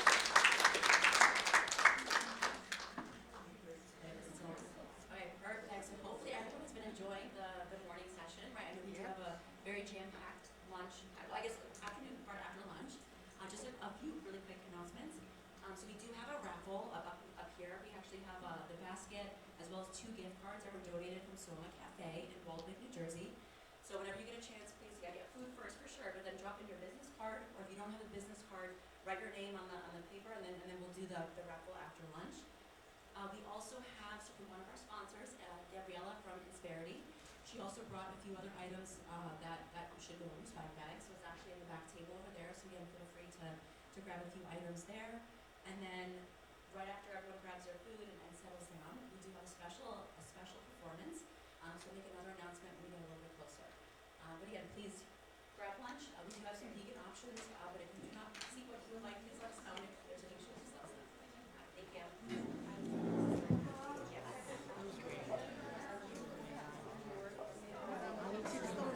you need anything? Oh wait, she's texting you.